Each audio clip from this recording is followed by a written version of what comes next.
जी, मेरा नाम है एजाज अहमद। आज हम वीएसए क्लास नंबर 6 करने जा रहे हैं और साइन ऑफ स्ट्रेंथ का पार्ट नंबर 2 है। आज हमारे साइंस जो है वो कंप्लीट हो जाएंगे।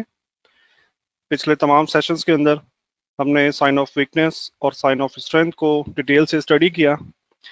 सेशन स्टार्ट करने से पहले मैं कुछ थोड़ी सी बात करना चाहूँगा साइंस के हवाले से। जब हम वीएसए की बात करते हैं ना, तो वीएसए जस्ट इन साइंस का नाम नहीं है, right? Just VSA in science के अंदर छुपा हुआ नहीं है। हाँ, हमें एविडेंस मिलते हैं। हमने जब भी ट्रेड में जाना होता है ना, हमें एविडेंस चाहिए होता है कि क्या हम जो भी सोच रहे हैं, क्या वो ठीक है या वो ठीक नहीं है, राइट? तो मैं एविडेंस का वर्ड यूज करता हूं। आप रेफरेंस का कर सकते हैं या एविडेंस का करना चाहें, it's on, depends on you. तो हमें कंफर्मेशन चाहिए होती हैं, एविडेंस चाहिए होते हैं, रेफरेंस पॉइंट चाहिए होते हैं इस चीज को देखने के लिए कि क्या हमारी जो सोच है, हम जो देख रहे हैं, चार्ट को जिस अंदाज से हम देख रहे हैं, क्या वो हमारा नजरिया जो ठीक है या नहीं ठीक, राइट? तो ये जो तमाम साइंस है ना, ये हमें कंफर्मेशंस प्रोवाइड कर रहे होते हैं। वीएसए की जो कैंपेन्स होती हैं, वीएसए के साइंस होते हैं, मार्केट इनके अलावा भी मूव करती है। बहुत कॉमन सा एक साइकोलॉजी है लोगों की। जो नए दोस्त आते हैं वो ये समझते हैं कि बस ये से कर लिया सो दैट्स ऑल, मतलब अब यू नो सब कुछ जो है ना वो आपके पास है। एग्जैक्टली आपके पास है। एग्जैक्टली मैं ये नहीं कह रहा कि आपके पास नहीं है, ठीक है? एग्जैक्टली आपके पास है, लेकिन ऐसा ना समझे अगर वीएसए का साइन अपीयर नहीं हुआ तो मार्केट क्यों मूव कर गई, ठीक है? ये एक ऐसा क्वेश्चन होता है, ऐसा इशू होता है। नए दोस्त जो आने वाले होते हैं ना, वो इस चीज में थोड़ा परेशान हो जाते हैं, थोड़ा सा उलझ जाते हैं। ये चीज थोड़ी सी उलझाने वाली होती है, लेकिन थोड़ा सा गौर करेंगे ना आप, मल्टीपल टाइम फ्रेम स्विचिंग के अंदर जब भी आप बड़े टाइम फ्रेम पे जाओ या छोटे टाइम फ्रेम पे जाओ, आपको वहां पर कोई ना कोई साइन जो है ना अपीयर होता हुआ नजर आ जाएगा, राइट? लाजमी नहीं है कि हमारे पास सबसे पहले बैक होल्डिंग ही आए, हमारे पास सेलिंग क्लाइमेक्स ही आए, हमारे पास बॉटम रिवर्सल सिनेरियोज आए, स्टॉपिंग वॉल्यूम ही आए जिनसे कैंपेन स्टार्ट होती है। ये लाजमी नहीं होता। हाँ, ऐसा हो जाए तो एडिशनली कंफर्मेशन है, ओके? ज्यादातर जो कॉमनली मार्केट में साइंस अपीयर हो रहे होते हैं ना, उनके अंदर शेक आउट हो गया, अपथ्रस्ट हो गया, नो डिमांड्स हो गई, टेस्ट हो गए, नो डिमांड डाउन ट्रेंड हो गई, नो सप्लाई हो गई। और जो ज्यादातर जो मार्केट पे साइन अपीयर होता है, टॉप रिवर्सल्स, बॉटम रिवर्सल्स, ये ज्यादातर अपीयर हो रहे होते हैं। जो नए आने वाले दोस्त हैं उनको नो डाउट बेशक बहुत मुश्किल होती है साइंस को तलाश करने में, साइंस को समझने में बहुत मुश्किल होती है। लेकिन मैं आपको ये बता दूं कि कोई भी ऐसा काम नहीं है। देखिए, सबसे पहले अगर हम आपने हमारा जो वेरी फर्स्ट लेक्चर था उसको अटेंड किया, या वो वैसे वो यूट्यूब पे भी अपलोडेड है, अगर आपने यूट्यूब पे देखा, उसके अंदर मैं इस चीज को डिटेल से बता चुका हूं कि हम किस मार्केट में ट्रेड कर रहे हैं, किस मार्केट में हम बैठे हुए हैं, हम किन के अगेंस्ट ट्रेड कर रहे हैं, ठीक है? किन के अगेंस्ट हम ट्रेड कर रहे होते हैं। तो जब इस लेवल पे हमें जाना हो ना, इस इतनी बड़ी लड़ाई लड़नी हो, इतनी बड़ी मैं क्या कहना चाह रहा हूं कि इतना बड़ा महाज के ऊपर आपने खड़ा होना हो ना, तो उसके लिए फिर बहुत ब्रॉड माइंडेड होना चाहिए सब दोस्तों को ना। छोटी छोटी परेशानियां आती हैं, बिल्कुल आती हैं। और हर एक बिजनेस में, सिर्फ नॉट ओनली इन फॉरेक्स, हर एक बिजनेस, आप कुछ भी, आप पूरी लाइफ अपनी रिवाइंड करो और ये सोचो कि जब आप स्कूल गए थे तो फर्स्ट क्लास में, सेकंड में, थर्ड में, और या 8वीं में या मैट्रिक में, क्या आपको एडमिशन लेते ही आप कॉन्फिडेंट थे कि आप फर्स्ट डिवीजन में पास करोगे, मिसाल के तौर पे मैट्रिक की बात करते हैं, तो कोई भी मैट्रिक के अंदर भी एडमिशन लेते ही कॉन्फिडेंट नहीं होता कि मैं इसको पास कर सकता हूं। लेकिन आज आप बैठे हुए हो, पॉसिबली आप एमए हो, पॉसिबली आप एमबीए हो, पॉसिबली आप बीएससी हो, एमएससी हो, तो ये क्या वजह होती है? स्टार्ट में किसी भी काम के अंदर मुश्किलात का आना एक नेचुरल चीज है। ओके, एक बहुत ही नेचुरल सी चीज है। और इसके अलावा ये होता है कि हमें अगर कोई भी प्रॉब्लम आ रहा है, कोई भी इशू आ रहा है किसी भी चीज में, तो हमें क्या करना होता है? हमें अपने सीनियर के साथ कंसल्ट करना होता है। सीनियर क्या कर रहा होता है? हमें मोटिवेशन दे रहा होता है। ठीक है, मोटिवेशन दे रहा होता है। और जस्ट ये तमाम चीजें जो हम पढ़ चुके हैं और पढ़ने वाले हैं, इनको सीखना बहुत मुश्किल नहीं है। थोड़ा सा गौर, थोड़ा सा आप तवज्जो से जब देखोगे ना, तो इनको इनको सीखना, इन पे ग्रिप करना बहुत मुश्किल नहीं है। इनका कंसर्न है टेक्निकल्स के साथ ना। MT4 के अंदर जो चार्ट हमें नजर आ रहा होता है, ये टेक्निकल चार्ट होता है, इसे हम कहते हैं टेक्निकल एनालाइज। तो इनका कंसर्न जो है वो टेक्निकल चार्ट के साथ है, टेक्निकल एनालिसिस के साथ है। इट मींस के मतलब मेरा अपना जाती मानना है,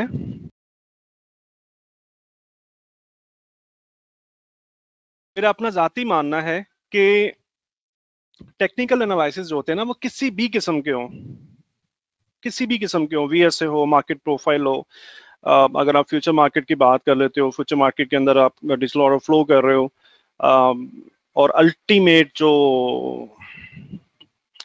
चीज है या अल्टीमेट जो एंड है जो फॉरेक्स मार्केट का, ट्रेडिंग मार्केट का बुक मैप, प्राइस लैडर, ये अल्टीमेट एक एंड है। जिसे जैसे वो एक रोड पे जा रहे होते हैं और आगे से वो रोड टूटा हुआ होता है, बोर्ड लगा होता है डेड एंड। ठीक है, तो इन चीजों को करने के ऊपर भी आपको बहुत ज्यादा टाइम लगता है। ये तमाम चीजों का ताल्लुक जो होता है वो टेक्निकल एनालिसिस के साथ होता है। और मेरा ये मानना है कि टेक्निकल एनालिसिस किसी भी किस्म के हों, तो 2 से 3 माह के अंदर एक नॉर्मल इंसान सीख सकता है। राइट? तो फिर क्या वजह है कि लोग 5-5 साल से ट्रेड कर रहे हैं, लोग साल एक एक साल से ट्रेड कर रहे हैं, 6 माह से, वट एवर, बहुत सारे ऐसे मैसेज आते हैं कि जी हम इतने टाइम से ट्रेड कर रहे हैं बट हमें वी आर नेल एंड हमें कुछ आता नहीं है, but so on and so on and so on. तो वो चीज होती है कॉन्फिडेंस की कमी। अगर आप उनसे कोई क्वेश्चन कर लो तो वो तमाम क्वेश्चंस के आंसर आपको दे सकते हैं। आप उनसे चार्ट एनालाइज करवा लो, आप चार्ट एनालाइज आपको बता सकते हैं कि जी मेरे नजदीक ऐसा है कि मार्केट अब जाने वाली है। ठीक है, तो ये कुछ पिछले क्लास के बाद कुछ चीजें, कुछ मैसेजेस मेरे पास आए थे, तो मैंने सोचा क्लास के स्टार्ट में कुछ ऐसी बात करूं ताकि अभी तक जो हमारे ये तमाम लेक्चर्स हो रहे हैं ना, ये लेक्चर हो रहे हैं साइंस के ऊपर, और यही सबसे टफ फेज है वीएसए का। सबसे टफ फेज जो है ना वीएसए का, साइंस को याद करना, साइंस को समझना, उनको ज़हन नशीन करना। ठीक है, इस फेज से आप निकल जाओ, इसके बाद हमारी क्लास होगी, चार्टिंग क्लासेस होंगी। आज की क्लास लेने के बाद आप क्या करोगे? आप इन तमाम साइंस को चार्ट्स के अंदर तलाश करोगे। तलाश करने के बाद उनकी प्रॉपर मार्किंग करोगे। ठीक है, मार्किंग के अंदर आप ये मेंशन करेंगे कि आपको फ्लां कैंडल जो भी आप मार्क कर रहे हो, सॉरी, जो भी कैंडल आपने मार्क करी, उसमें आपने मेंशन कर दिया कि मैंने इस कैंडल में ये देखा और ये मुझे ऐसा लग रहा है कि ये बॉटम रिवर्सल है, बैक होल्डिंग है, स्टॉपिंग वाली, व्हाटएवर, कोई भी साइन। ठीक है, तो होगा क्या? आपकी जो असल लर्निंग है ना, जो ट्रेडिंग की तरफ आपको लेके जाने वाली है, अभी तो तमाम चीजें थ्योरी चल रही हैं, ये तमाम चीजें ये थ्योरी से कंसर्न्ड है। अभी प्रैक्टिकल की तरफ तो हम गए ही नहीं है। तो प्रैक्टिकल की तरफ हमारा जो पहला कदम होगा ना, वो होगा चार्टिंग क्लास। और चार्टिंग क्लासेस के अंदर ही मैं कोशिश करूंगा कि हम एक ऑर्डर फ्लो के ऊपर एक स्पेशली एक सेशन करें। एक रिक्वेस्ट तो है साइकोलॉजी के सेशन की, बिल्कुल इंशाल्लाह वो भी करेंगे।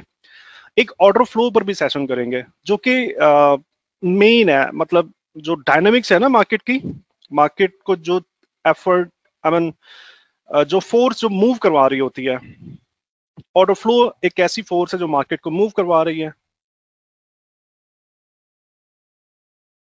ताकि इन तमाम कॉन्सेप्ट्स को जो हम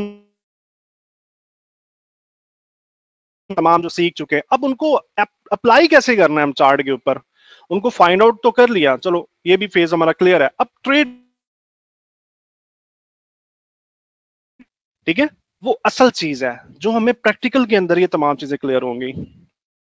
तो इसलिए अभी तक जो हम थ्योरी पे चल रहे थे, हमारा नेक्स्ट फेज जो है अब वो प्रैक्टिकल की तरफ आएगा। और तमाम दोस्त, कुछ मुझे ऐसे मैसेजेस भी मिले थे जो ये कह रहे थे कि जी कुछ साइंस ढूंढने में प्रॉब्लम है, साइंस मिल नहीं रहे हैं, या समझ में नहीं आ रहा कि साइन ये कौन सा साइन बन रहा है, और उसका तरीका खैर बता दिया गया पहले भी।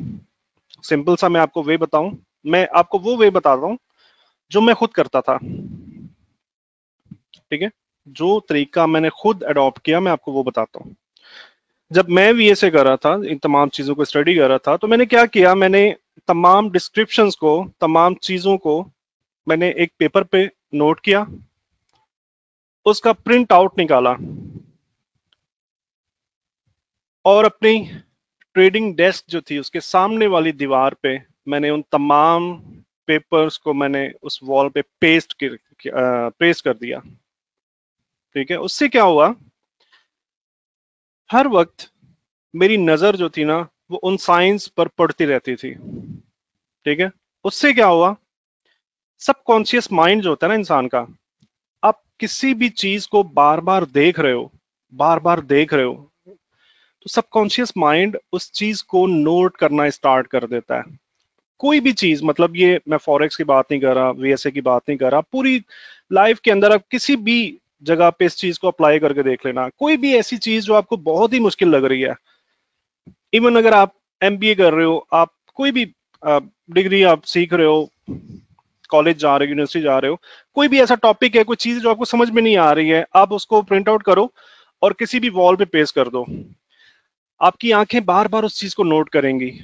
आपकी आंखें बार, लाजमी नहीं होता कि पूरे का पूरा पैराग्राफ पढ़ रहे हो, ये लाजमी नहीं है, जस्ट आप वो फिगर को भी देख लोगे ना, जो एक फिगर ग्राफिक जो आपने बनाया हुआ होता है, तो क्या होता है, आपका सबकॉन्शियस माइंड जो है उस चीज को नोट कर रहा होता है।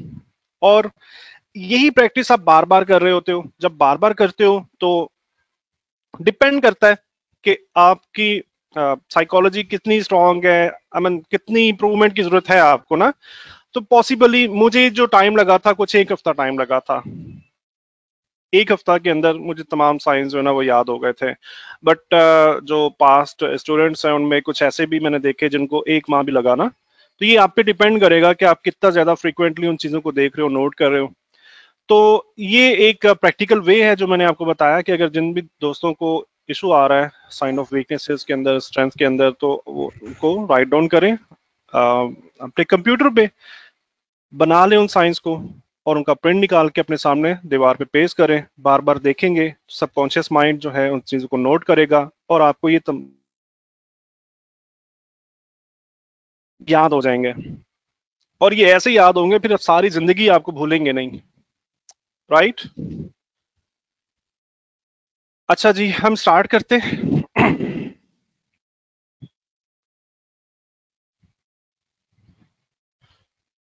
साइन ऑफ स्ट्रेंथ का आज हमारा लास्ट लेक्चर है, और हम लास्ट लेक्चर के अंदर ये साइंस स्टडी कर चुके हैं। आज हम शेक आउट स्टडी करने वाले हैं, टेस्ट और टाइप्स ऑफ टेस्ट स्टडी करने वाले हैं, no supply test and test in rising market. इन तीन साइंस को देखेंगे।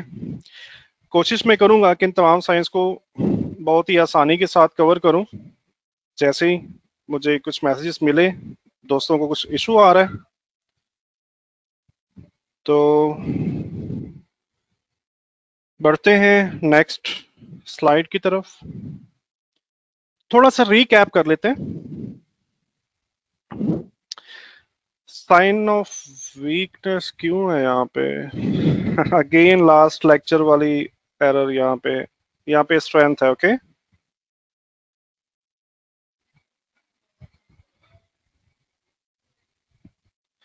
ठीक है, SOS, sign of strength. Down bars पे होते हैं नैरो स्प्रेड भी हो सकता है और क्लोज मिडल और ओ ऑफ द लो, इनमें से कहीं पर भी हो सकता है। स्ट्रेंथ डाउन बार्स पे आती है, ठीक है। इनका स्प्रेड नैरो भी हो सकता है, वाइड भी हो सकता है। Sign of strength narrow spread bar पे भी आते हैं और वाइड स्प्रेड पे भी आते हैं। इनका क्लोज जो है मिडल में भी हो सकता है, ऑफ द लो भी हो सकता है, ऑन द लो भी हो सकता है, और यहाँ कहीं भी हो सकता है। शायद अगर आप पिछला लेक्चर आप रिकॉल करें थोड़ा सा, तो मैंने आपको बताया था कि ये लाजमी नहीं होता कि जो चीज मैंने आपको यहाँ पे बना के दिखा दी उसी चीज को आप चार्ट में फाइंड आउट कर रहे हो, ठीक है। थोड़ी सी वेरिएशंस आती रहती हैं, थोड़ी बहुत चेंजिंग होती है, आपने थोड़ी सी वेरिएशंस को अपने माइंड में रखना है, right. Volume can be high और लो, साइन ऑफ स्ट्रेंथ जो है हाई वॉल्यूम पर भी आ सकते हैं और लो वॉल्यूम पर भी आ सकते हैं, ठीक है। आपको क्या करना है, जस्ट इसकी लॉजिक को समझना है। जैसा मैंने बताया था आपको, टग ऑफ वॉर के इन कैंडल्स के अंदर, इन बार्स के अंदर होने वाली टग ऑफ वॉर को जब आप समझ जाते हो तो फिर ये साइंस का नाम याद रखना जरूरी नहीं होता। अगर आप गलत नाम भी बोल देते हो तो there is no problem, logic आपको आनी चाहिए, टग ऑफ वॉर का आपको पता होना चाहिए।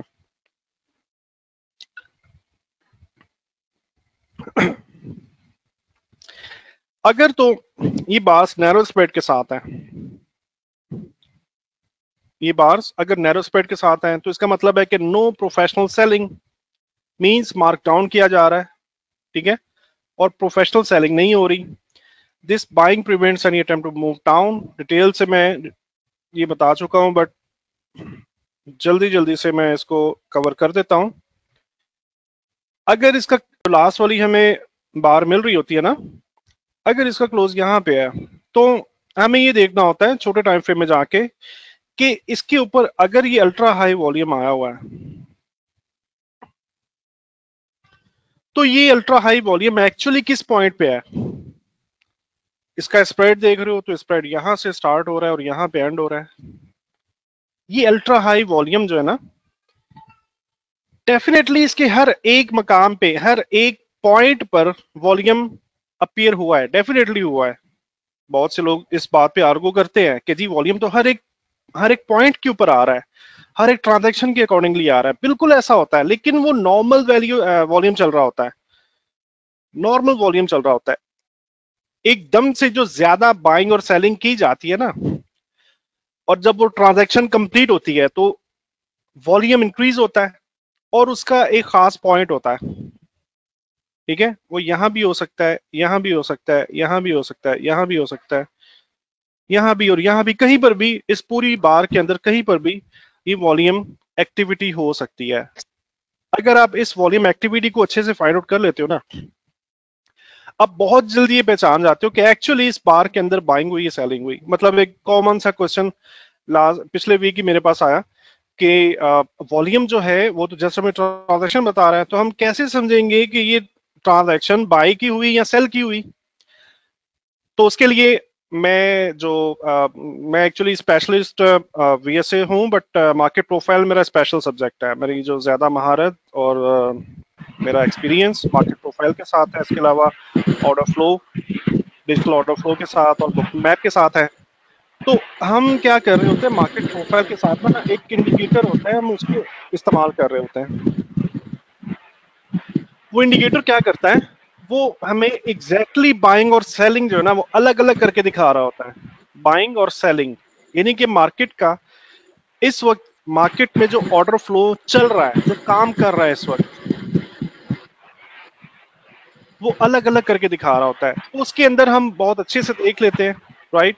अगर आपके पास वो है तो वेल एंड गुड है, अगर वो नहीं है तो आप कैसे देख सकते हो कि इस बार के क्लोज से, मिसाल के तौर पे ये क्लोज है ना, इस बार के क्लोज से अगर ऊपर आपको वॉल्यूम एक्टिविटी ज्यादा मिल रही है मींस सेलिंग की गई है, अगर नीचे ज्यादा वॉल्यूम एक्टिविटी मिल रही है मींस बाइंग की गई है। ठीक है, तो मिसाल के तौर पे अगर हम यहाँ पे एक्टिविटी नोट कर लेते हैं, please turn off your mic mister, thank you. तो अगर आपको यहां पर वॉल्यूम एक्टिविटी मिल जाती है, इट मींस के अच्छे वॉल्यूम के साथ, ज्यादा वॉल्यूम के साथ बाइंग की गई है। ठीक है, तो ये बाइंग क्यों की जा रही होती है? इस पूरी सेलिंग के इंपैक्ट को खत्म करने के लिए, और प्राइस को ज्यादा गिरने से रोका जा रहा होता है, right? Ultra high volume down bars, classic trap of smart money, already explain कर चुका हूं कि अल्ट्रा हाई के ऊपर अगर डाउन बार आती जा रही हैं तो प्राइस एक्शन ट्रेडर्स, जो ब्रेकआउट ट्रेडर्स हैं, जो और दूसरी लाखों स्ट्रेटजीज के साथ फॉरेक्स मार्केट ट्रेड की जा रही होती है, ये लोग ट्रैप हो रहे होते हैं। ये ऊपर जाती हुई बार्स को बाय कर रहे होते हैं, नीचे गिरती हुई बार्स को सेल कर रहे होते हैं। तो हम ये जब वॉल्यूम इंडिकेटर यूज कर रहे होते हैं तो इस ट्रैप से बच जाते हैं। ठीक है, हमें पता चल जाता है कि ये एक्चुअली ट्रैप किया जा रहा है, ये मूव जो है ये एक्चुअली ट्रैप है, रियल मूव नहीं है। Okay, professionals have no interest in the downside. अगर तो लो वॉल्यूम में, अगेन ये लाइन भी यहाँ पे मीट होती है। लो वॉल्यूम का मतलब है कि प्रोफेशनल्स, मतलब मार्केट इस तरह से नीचे गिरती हुई आ रही है, वॉल्यूम लो होता जा रहा है, मतलब कि ज्यादा एफर्ट, ज्यादा जोर इस्तेमाल नहीं किया जा रहा, राइट? ज्यादा वॉल्यूम इस्तेमाल नहीं किया जा रहा, इसका मतलब है कि प्रोफेशनल्स को गिरती हुई मार्केट में अभी कोई इंटरेस्ट नहीं है। इट मींस कि मार्केट ज्यादा दूर तक नहीं जाएगी। ठीक है, professionals are buying into the public selling. अगर तो हाई वॉल्यूम आना स्टार्ट हो जाए, बिल्कुल यही वाली एग्जांपल जो मैं आपको बता चुका हूँ। Please turn off your mic. किस दोस्त का माइक ऑन है? मैं उम्मीद करता हूं कि आप सब दोस्त जो हैं, ये मिस्टर कौन है, ये कैमरा भी ऑन है जी इनका, मोइज मोइज मिर्जा, मोहित मिर्जा। सर जी, मोहित मिर्जा का कैमरा ऑन है सर, डिस्टर्ब हो रहे हैं हम। सर मेरा वॉल्यूम बंद है सर, सर बंद है, बंद किया हुआ आपके हुक्म के मुताबिक, पता नहीं मोहित मेरा मिर्जा, आपका कैमरा भी ऑन है और माइक भी ऑन है। सर। ठीक है, और अभी भी किसी का माइक ऑन है।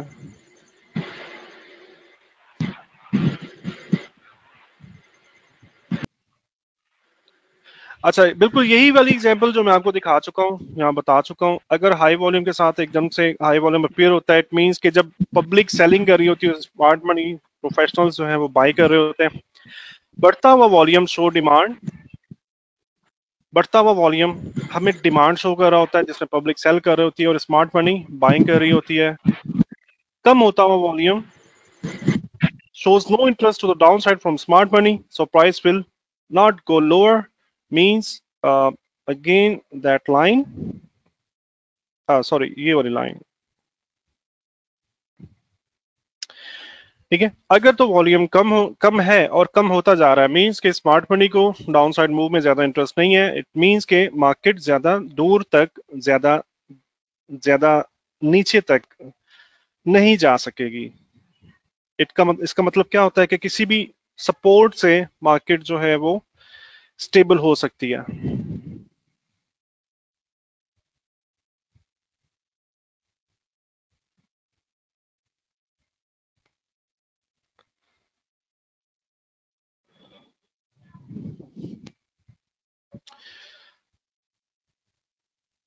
ओके जी, sign of strength number 6, shake out. Bar description देख लेते हैं सबसे पहले। Wide spread bar closing high और toward the high. Wide spread देखने का भी तरीका है। अगर तो आप चार्ट में मौजूद तमाम बार्स को देखोगे ना, तो इनके साइज की आप एवरेज नोट कर लोगे। लाजमी नहीं कि आपने कैलकुलेटर लेके कैलकुलेट करना है, ऐसा नहीं होता। बस अपने नजरों में इन तमाम चीजों को आपने नोट कर लेना है कि बार का एवरेज साइज क्या है। ठीक है, तो आप देखोगे तो ये कुछ बड़े बड़े स्प्रेड की बार होगी। इसकी क्लोजिंग जो है ऑन द हाई भी हो सकती है, ऑफ द हाई भी हो सकती है, मिडिल से ऊपर कहीं पर भी, मतलब ये कहना गलत नहीं है कि मिडिल से ऊपर कहीं पर भी हो जाए तो हम इसे शेक आउट ही कहेंगे, राइट। वॉल्यूम इस पे हाई रहता है या वेरी हाई या अल्ट्रा हाई आ सकता है, ये एक एडिशनल कंफर्मेशन होती है। अगर तो हाई वॉल्यूम आ रहा है इस मार्क पे, इट मींस पिछली स्लाइड के अंदर हम देख चुके हैं कि हाई वॉल्यूम का क्या मतलब है। अगर तो ये अल्ट्रा हाई आ जाता है या अगर बहुत ज्यादा वेरी हाई बैंड के अंदर आ जाता है, ठीक है, तो ये एडिशनल कंफर्मेशन होती है कि ये जो बाइंग की गई है। देखो सबसे पहले ये देखो कि इस बार के अंदर टग ऑफ वॉर क्या है, इस चीज को समझो। टग ऑफ वॉर क्या है? टग ऑफ वॉर का भी मतलब है, मिसाल के तौर पे अगर ये शेक आउट कुछ ऐसे बन रहा होता है, ठीक है, गिरती हुई मार्केट में या रेंज के दरमियान में ज्यादातर ये शेकआउट बन रहा होता है, इसका मतलब है कि इसका ओपन यहां कहीं पर हो सकता है।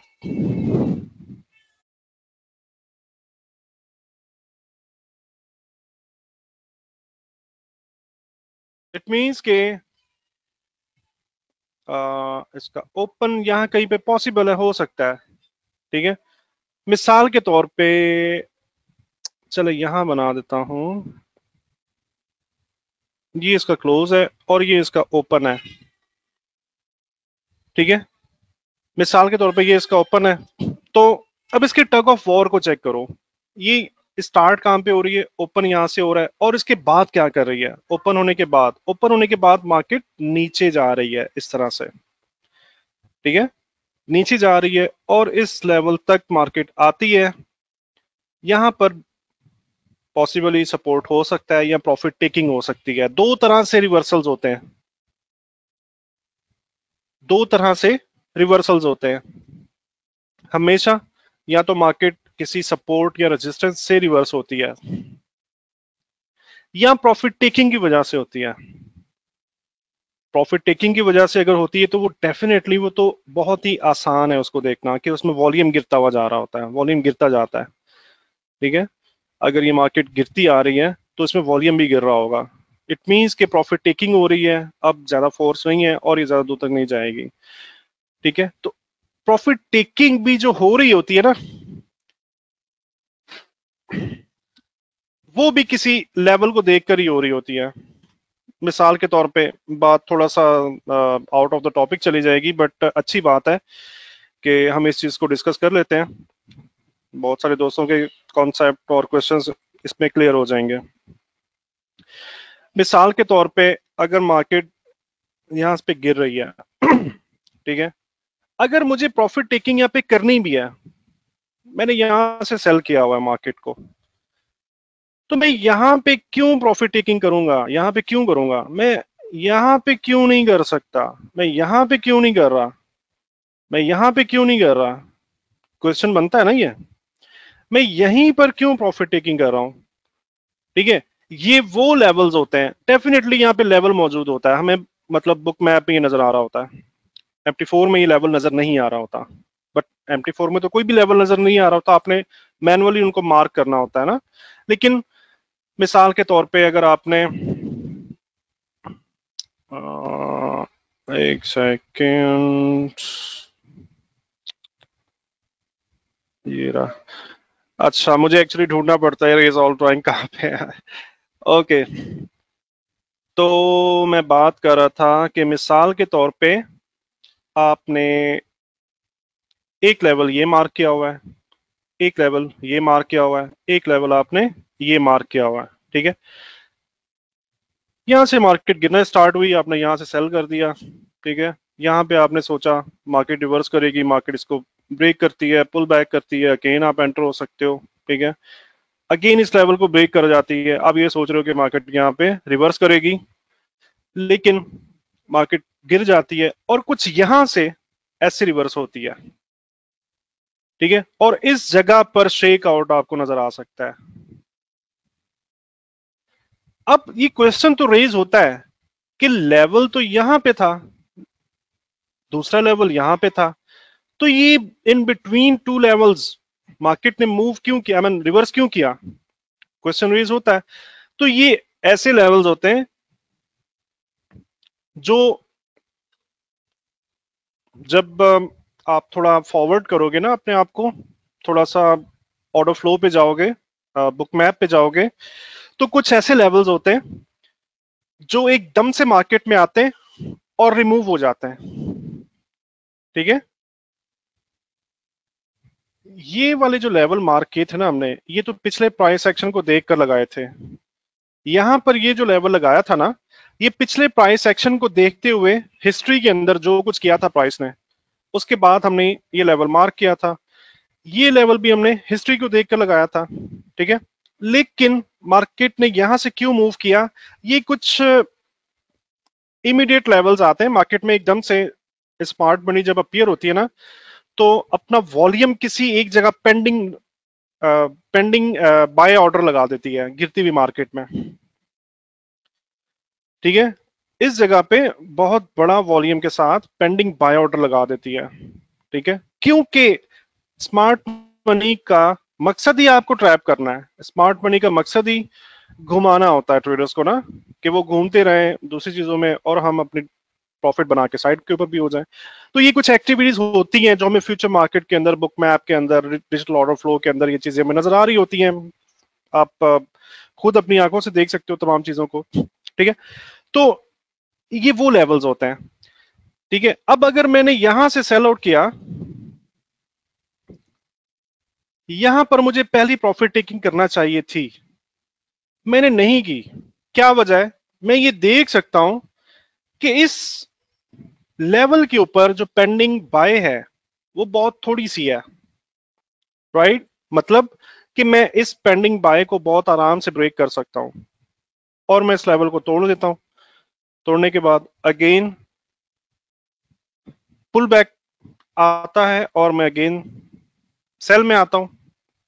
उसके बाद इस लेवल को ब्रेक करता हूं। क्यों करता हूं, क्योंकि मुझे पता है कि मैं इस लेवल को आसानी से तोड़ सकता हूं, क्योंकि इस लेवल के ऊपर बहुत बड़े number of pending buy orders मौजूद नहीं है। ठीक है, अब मुझे ये पता है कि पब्लिक वेट कर रही है कि मार्केट यहां पर पहुंचे।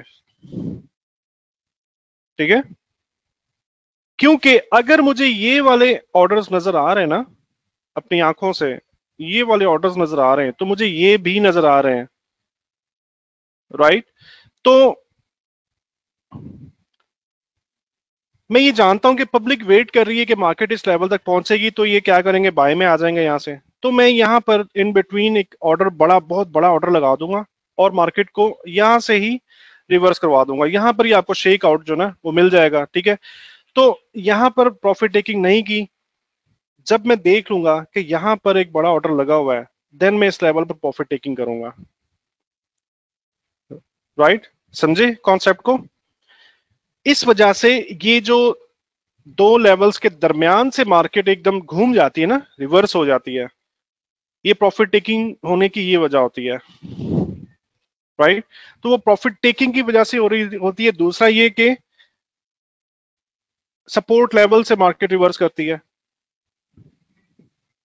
ठीक है, तो ये जो शेक आउट बनेगा ना, बात चली कहां से थी, बात यहां से चली थी टग ऑफ वॉर से, कि मार्केट अगर ओपन यहां से हो रही है और इसके बाद देखो, थोड़ा गौर से देखो, तो मार्केट ओपन होने के बाद ही गिर रही है, नीचे जा रही है। ठीक है, और नीचे पॉसिबली कोई ऐसा लेवल था जो आपने पहले से मार्क कर लिया।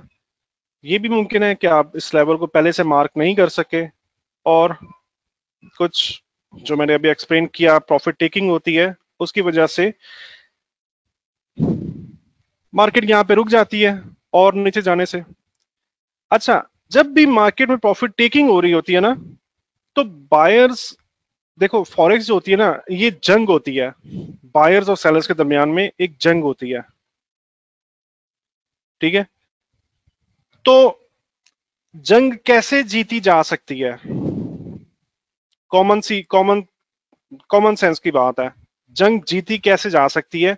या तो आप अपने मद्दे मुकाबिल से बहुत ज्यादा ताकतवर हो तो आप उसे मार सकते हो, आप उसे गिरा सकते हो, या फिर आप में बहुत ज्यादा ताकत नहीं है, या फिर आप वेट करोगे कि ये थोड़ा सा भाग ले, दौड़ ले, घूम ले, थोड़ा थके, थोड़ा सा वीक पॉइंट पकड़ाए मुझे ना, और जैसे ही वो मुझे अपनी वीकनेस पकड़ाएगा तो मैं उसको एक ही वार के अंदर पकड़ूंगा, उसकी गर्दन पे हाथ रखूंगा और उसे गिरा दूंगा।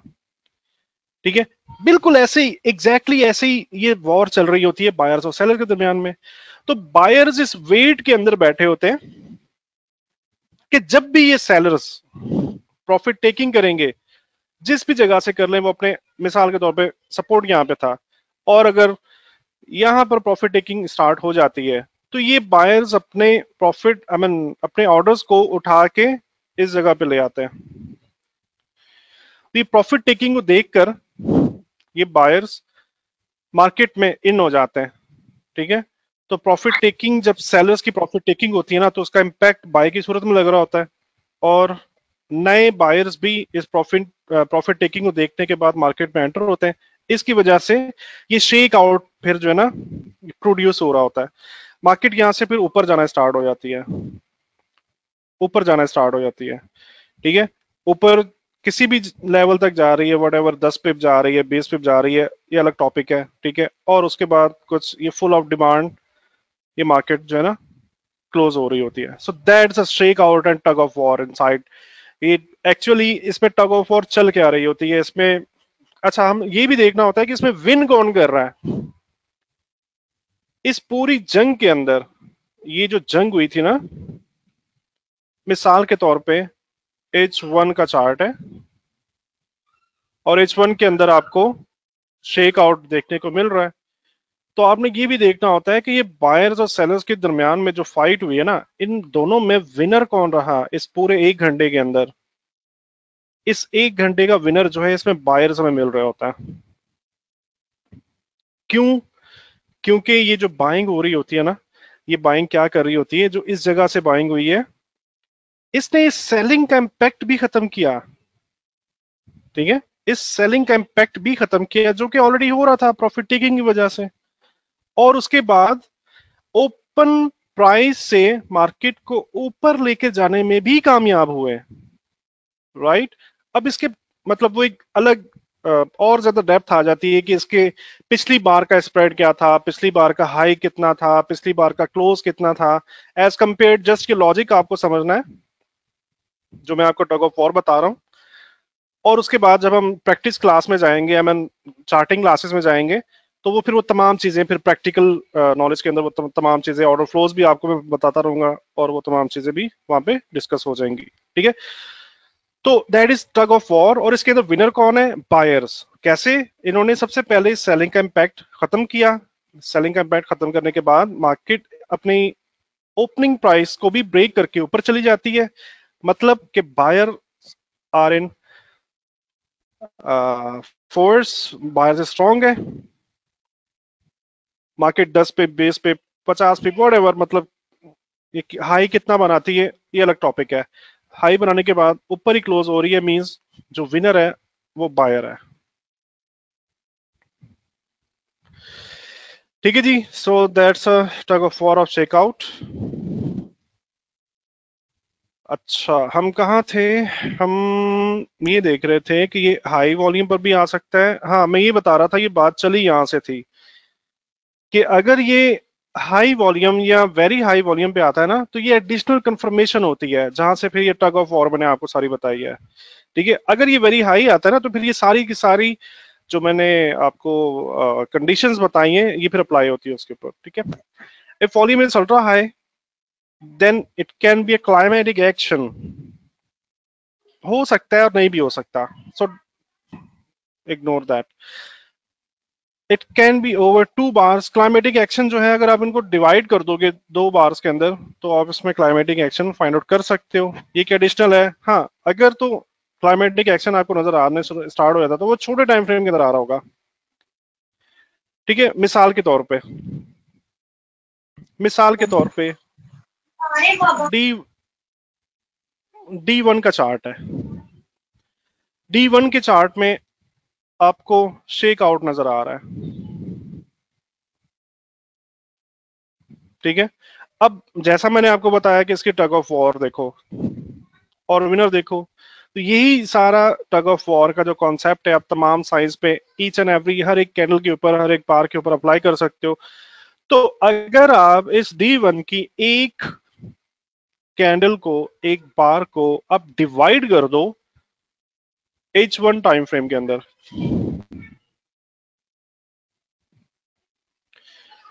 तो इसका क्या मतलब है, हो सकता है मार्केट जब यहाँ गिरी थी ना, तो यहां पर आपको एक एक्यूमुलेशन नजर आए H1 के अंदर, ठीक है। अच्छा जी, it's opposite of an upthrust and often on bad news. Upthrust sign of weakness के अंदर हमने स्टडी किया था, ये कुछ इस तरह से नजर आ रहा होता है अपथ्रस्ट, ठीक है। इसका अपोजिट होता है और बैड न्यूज पर आता है। बैड न्यूज पे उस वक्त हमें नजर आता है जब ये हम बड़े टाइम फ्रेम में देख रहे हो, H4 में देख रहे हो, H1 में देख रहे हो। तो कोई बैड न्यूज अगर आती है तो बैड न्यूज आने के बाद हमें कुछ इस तरह का शेक आउट देखने को मिल सकता है,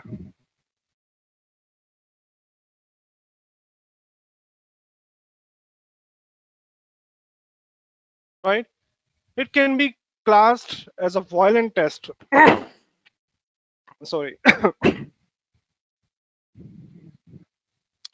वायलेंट टेस्ट का मतलब है टेस्ट जो है ये नैरो स्प्रेड पे आ रहे होते हैं, ठीक है। और अगर ये वाइड वाइड स्प्रेड के ऊपर आ जाए इट मीन शेक आउट बन जाता है और ये वायलेंट होता है बहुत, मतलब एसएल हंटिंग हो रही होती है।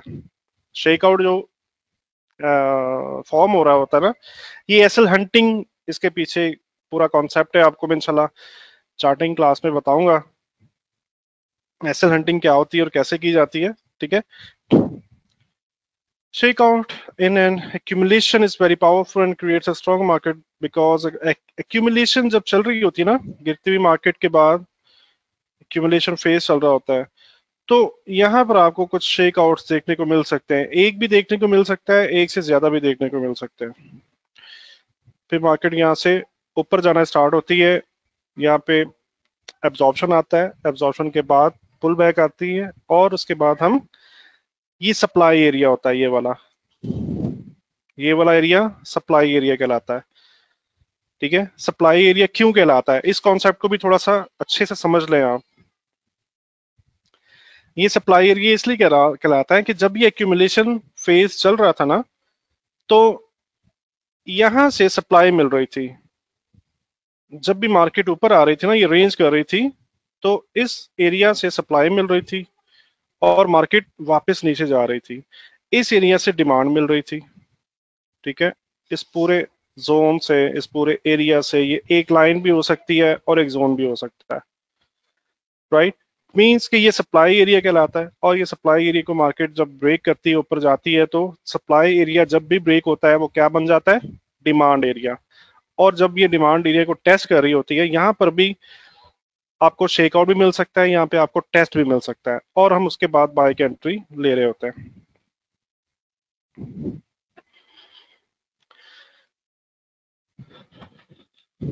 ठीक है। और जब भी ये एक्यूमुलेशन के दरमियान में अपीयर हो रहा होता है ना, तो मार्केट एक्चुअली स्ट्रांग हो रही होती है, क्योंकि टग ऑफ वॉर मैंने आपको बताई कि इसमें बायर्स हमेशा विन कर रहा होता है। शेकआउट जब भी बन रहा होता है बायर्स पे विन कर रहा होता है, जब भी अपथ्रस्ट बन रहा होता है उसमें सेलर विन कर रहा होता है, right. If seen in an uptrend, it's a very strong buy signal. Wait for no supply test to trade long.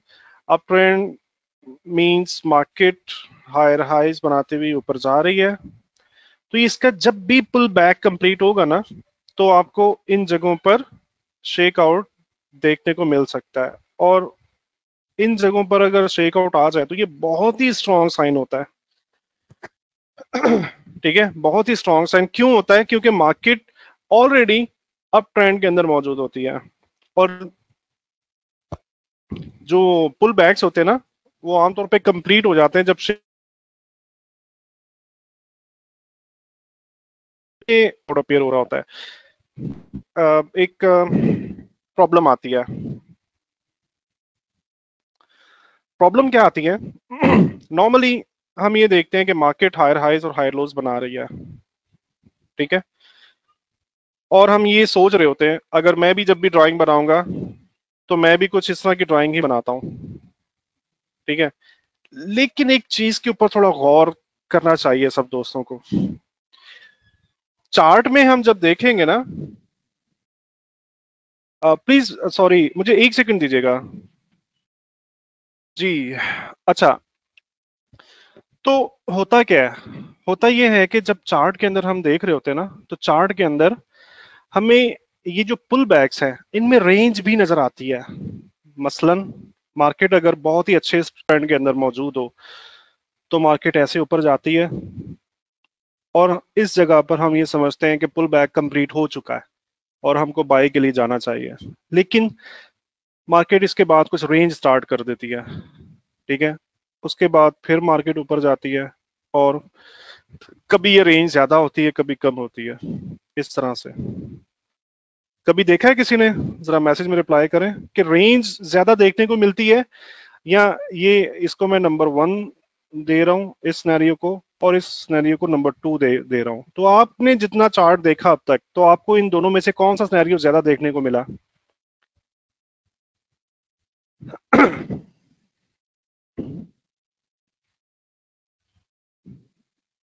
Number 2, बिल्कुल नंबर 2, ये हमें ज्यादा देखने को मिलता है, ठीक है। ये हमें ज्यादा देखने को मिलता है। अब इसकी वजह बताने वाला हूं आपको कि ऐसा क्यों होता है। ऐसा इसलिए होता है कि ये पेयर के ऊपर भी डिपेंड कर रहा होता है कि ये कौन सा पेयर है, कौन कौन सी कंट्रीज इस पेयर के अंदर इन्वॉल्व है, ठीक है। और उन पेयर्स का ट्रेडिंग सेशन का हमने ख्याल रखना होता है कि क्या उस मुल्क में ट्रेडिंग सेशन ऑन है या ऑफ है, ठीक है। तो रात के वक्त जब भी मार्केट अपनी मूव कंप्लीट कर जाती है ना, तो मिसाल के तौर पे अगर हम यूरो की बात करें, यूरो यूएसडी की,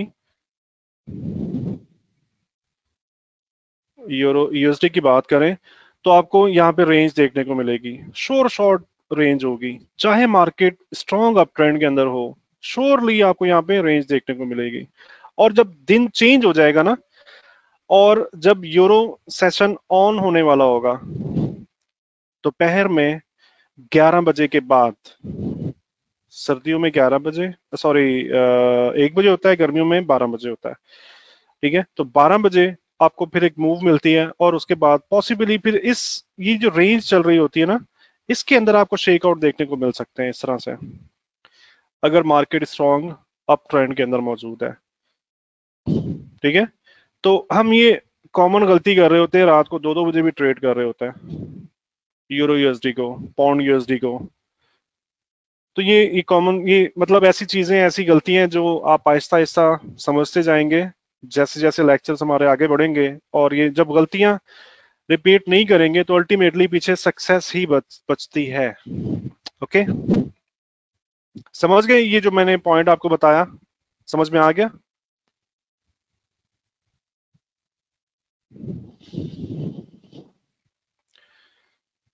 जी मोहम्मद मदनी, रेंज तंग करती है, बिल्कुल ऐसा ही है, मैंने उसकी वजह बता दी है। अब आप ट्रेडिंग के अंदर थोड़ा सा टाइमिंग का भी ख्याल रखा करें, ठीक है। ओके, तो जब भी शेक आउट अपीयर हो जाएगा ना, तो इसके बाद ट्रेडिंग करने के लिए आपको नो सप्लाई या टेस्ट का वेट करना होता है। और जैसे ही मिसाल के तौर पे अगर ये रेंज बन रही है और यहाँ पर अगर शेक आउट अपीयर हुआ है, आप छोटे टाइम फ्रेम में जाओगे ना, तो ये डबल बॉटम आपको नजर आएगा छोटे टाइम फ्रेम के अंदर, और ऐसे मार्केट ऊपर उठना स्टार्ट हो जाएगी, ठीक है। और अगर अप ट्रेंड के अंदर मार्केट मौजूद है, पुल बैक कंप्लीट हो चुका है, शेक आउट आ चुका है, और इसके बाद भी आप देखोगे छोटे टाइम फ्रेम में डबल बॉटम बन रहा होता है, ठीक है। इस तरह से ये मार्केट इस तरह से मूव कर रही होती है।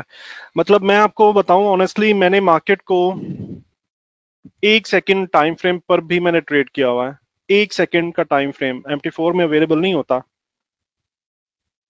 ठीक है। और एग्जैक्टली लिक्विडिटी जब मार्केट में आती है और चली जाती है, लिक्विडिटी आप जानते हो गए, तो एग्जैक्टली मैंने वो तमाम अगर ग्रुप में भी जो हमारा प्रोफाइल ट्रेडिंग वाला ग्रुप है, उसमें भी आप अगर कुछ 8-9 माह पहले की जो पिक्चर्स आप ब्रोज करो ना, उसमें आपको लिक्विडिटी वैक्यूम प्रैक्टिकली जो आप अपनी आंखों से देख सकते हो उसकी स्नैपशॉट्स मैंने लगाई हुई हैं, और वो लिक्विडी वैक्यूम जो है ना वो हमें कुछ माइक्रो सेकेंड्स के टाइम फ्रेम में नजर आ रहा होता है, माइक्रो सेकेंड्स के। ठीक है, तो पॉसिबल ये होता है कि छोटे टाइम फ्रेम के ऊपर जाने के बाद आपको डबल बॉटम नजर आए। ठीक है, जैसा मैंने आपको बताया, मार्केट ऊपर आती है, उसके बाद एक डबल बॉटम बनता है, और उसके बाद मार्केट ऊपर जाना स्टार्ट होती है। ये लाजमी नहीं होता कि ये H1 में डबल बॉटम नजर आएगा आपको, ये डिफरेंट टाइम्स हो सकते हैं, ये मुख्तलिफ M1 भी हो सकता है, M5 भी हो सकता है, M15 भी हो सकता है, depends on your current charting scenario. Okay, after having lower highs of the bar trade no supply test with long order। जी कोई कुछ कहना चाहता है?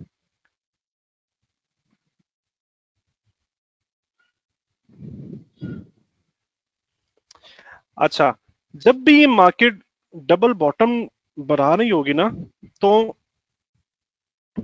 छोटे टाइम फ्रेम के अंदर आप देखोगे तो यहाँ पर आपको लोअर हाइज नजर आ रहे होंगे इस फेज के अंदर। ठीक है, ये क्या होगा, शेक आउट आने के बाद एक स्विंग लो बनेगा इस तरह से। ठीक है, तो यहां पर आप देखोगे तो लोअर हाइज आपको मिल रहे होंगे इस तरह के। तो यहां पर आने वाला नो सप्लाई टेस्ट, या नो सप्लाई आ जाए या टेस्ट आ जाए, हम इसको ट्रेड कर रहे होते हैं।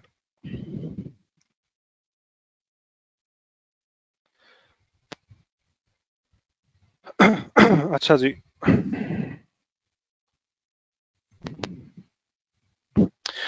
Sign of strength number 7, the test और types of test. Types of test के अंदर मैंने बहुत सारे दोस्तों को देखा है फंसे हुए होते हैं, ये फ्लां टेस्ट है, ये बेसिक टेस्ट है, ये रेगुलर टेस्ट है, ये फ्लां टेस्ट है, फ्लां मतलब एक एक बहुत ना एक कंफ्यूजन का शिकार होते हैं कि ये टेस्ट आखिर है कौन सा। तो मेरे भाइयों, मैंने आपको ऑलरेडी बता चुका हूं कि टेस्ट हो गई, नो डिमांड हो गई, ये करीब करीब एक तरह के दिखते हैं, इनकी बहुत ज्यादा डिटेल में जाने की जरूरत नहीं होती है। अगर आपको टग ऑफ वॉर पता है, अगर आपको ऑर्डर फ्लो पता है, अगर आप चार्ट को गहराई के साथ स्टडी कर रहे हो, आपका आपकी जो बैकग्राउंड रीडिंग है वो अच्छी है, तो no matter is it a regular test और नो सप्लाई टेस्ट और बेसिक टेस्ट, नो मैटर। ठीक है, बट फिर भी हमको ये पता भी होना चाहिए, इसलिए हम इनको कंप्लीटली पढ़ लेते हैं। नंबर 1 पे आता है जी regular test. It's a narrow average spread down bar in swing low. जैसे मैंने आपको बताया, मार्केट अगर डबल बॉटम बना रही होती है ना, तो यहां पर हमें स्विंग लो मिल रहा होता है, यहां पर एक स्विंग लो मिल रहा होता है। ठीक है, और ये एक ऐसा साइन है जो मार्केट में जगह जगह पे बार बार अपीयर हो रहा होता है। नो डिमांड हो गया, टेस्ट हो गया, ये बार बार अपीयर हो रहा होता है। ठीक है, हर जगह पर हम इसको ट्रेड नहीं कर सकते। आप चार्ट खोलोगे ना, तो खास तौर पे रात का जो टाइम होता है, यूरो यूएसडी के चार्ट में आप देखोगे तो आपको हर दूसरी हर तीसरी बार एज अ टेस्ट आपको पिंक वॉल्यूम्स आ रहे होंगे, वॉल्यूम गिर चुका होता है, और नया बंदा ये सोच रहा होता है कि अब ये तमाम जो है नो सप्लाईज हैं, ये तमाम जो है ये टेस्ट है और मुझे इसको ट्रेड करना चाहिए। तो आपने इसको ये गलती रिपीट नहीं करनी है। नो सप्लाईज या टेस्ट पूरे चार्ट पे बार बार अपीयर हो रहे होते हैं, हमने सिर्फ इन साइंस को अपनी खास जगह पर ही वैल्यू देना होती है। इन खास जगहों के अलावा मार्केट में कहीं पर भी ये साइन अपीयर हो तो हम इनको वैल्यू नहीं देंगे। ठीक है,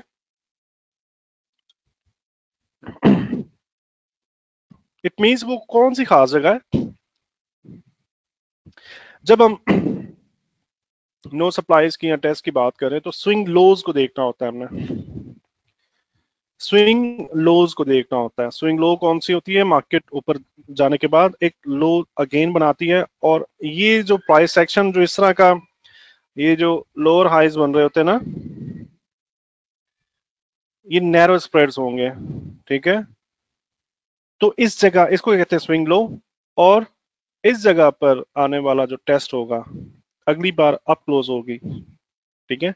इसको हम वैल्यू देंगे और इसको हम ट्रेड भी करेंगे। Closing higher above the middle or at least in the middle, ये एवरेज स्प्रेड हो सकता है। बिल्कुल ये नो डिमांड का ऑपोजिट है। नो डिमांड जो है वो भी एवरेज स्प्रेड होती है और ये भी एवरेज स्प्रेड होता है। मिडिल या मिडिल से ऊपर कहीं पर भी क्लोज हो सकता है, ठीक है।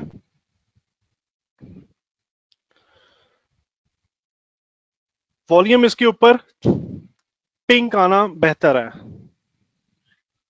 पिंक आना बेहतर है, right. Volume lower than previous two और एटलीस्ट लोअर वॉल्यूम, ठीक है। पिंक आना बेहतर है मैंने ये कहा, लेकिन अगर पिंक नहीं भी आ रहा ना तो गिरता हुआ वॉल्यूम होना चाहिए। मिसाल के तौर पे जब ये स्विंग लो बन रहा था ना, स्विंग लो बन रहा था, तो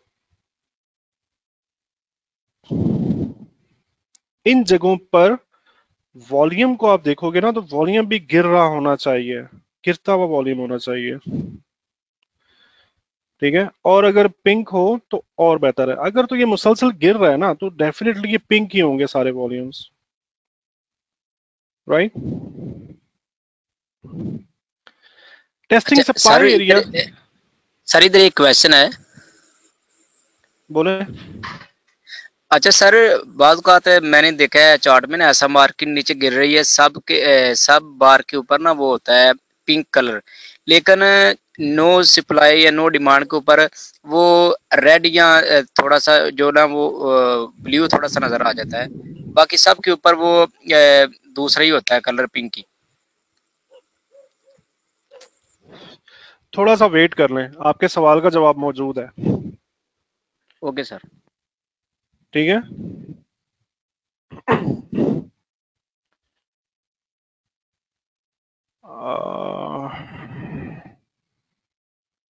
अच्छा जी, बात हो रही थी supply area in the background और any must be on strong support level. Supply area मैंने आपको बताया था मार्केट गिर रही होती है, इसके बाद एक्यूमुलेशन स्टार्ट होती है। एक्यूमुलेशन का जो ऊपर का पॉइंट होता है, जो हाई पॉइंट होता है एक्यूमुलेशन जोन का, उसे हम सप्लाई एरिया भी कह सकते हैं, ठीक है। मार्केट इसको ब्रेक करती है और ये जो स्विंग लो इस जगह पे जो बनेगा ना, ये सप्लाई एरिया लाइन होती है, राइट। इस सप्लाई एरिया को जब ये टेस्ट करेगा ना, यहां पर जब भी ये साइन अपीयर होगा तो हम इसको ट्रेड करेंगे। या तो ये हो सकता है एक्यूमुलेशन के बाद का सीन, राइट। या फिर क्या हो सकता है कि मार्केट गिर रही होती है और किसी स्ट्रॉन्ग सपोर्ट तक पहुंच जाती है और उसके बाद हमें यहाँ पे कुछ साइंस या आई मीन टेस्ट या नो सप्लाईज जो है वो अपीयर हो रही होती है, ठीक है। तो ये लाजमी है, इन दो जगहों के अलावा आपने कहीं पर भी इन साइंस को आपने ट्रेड नहीं करना,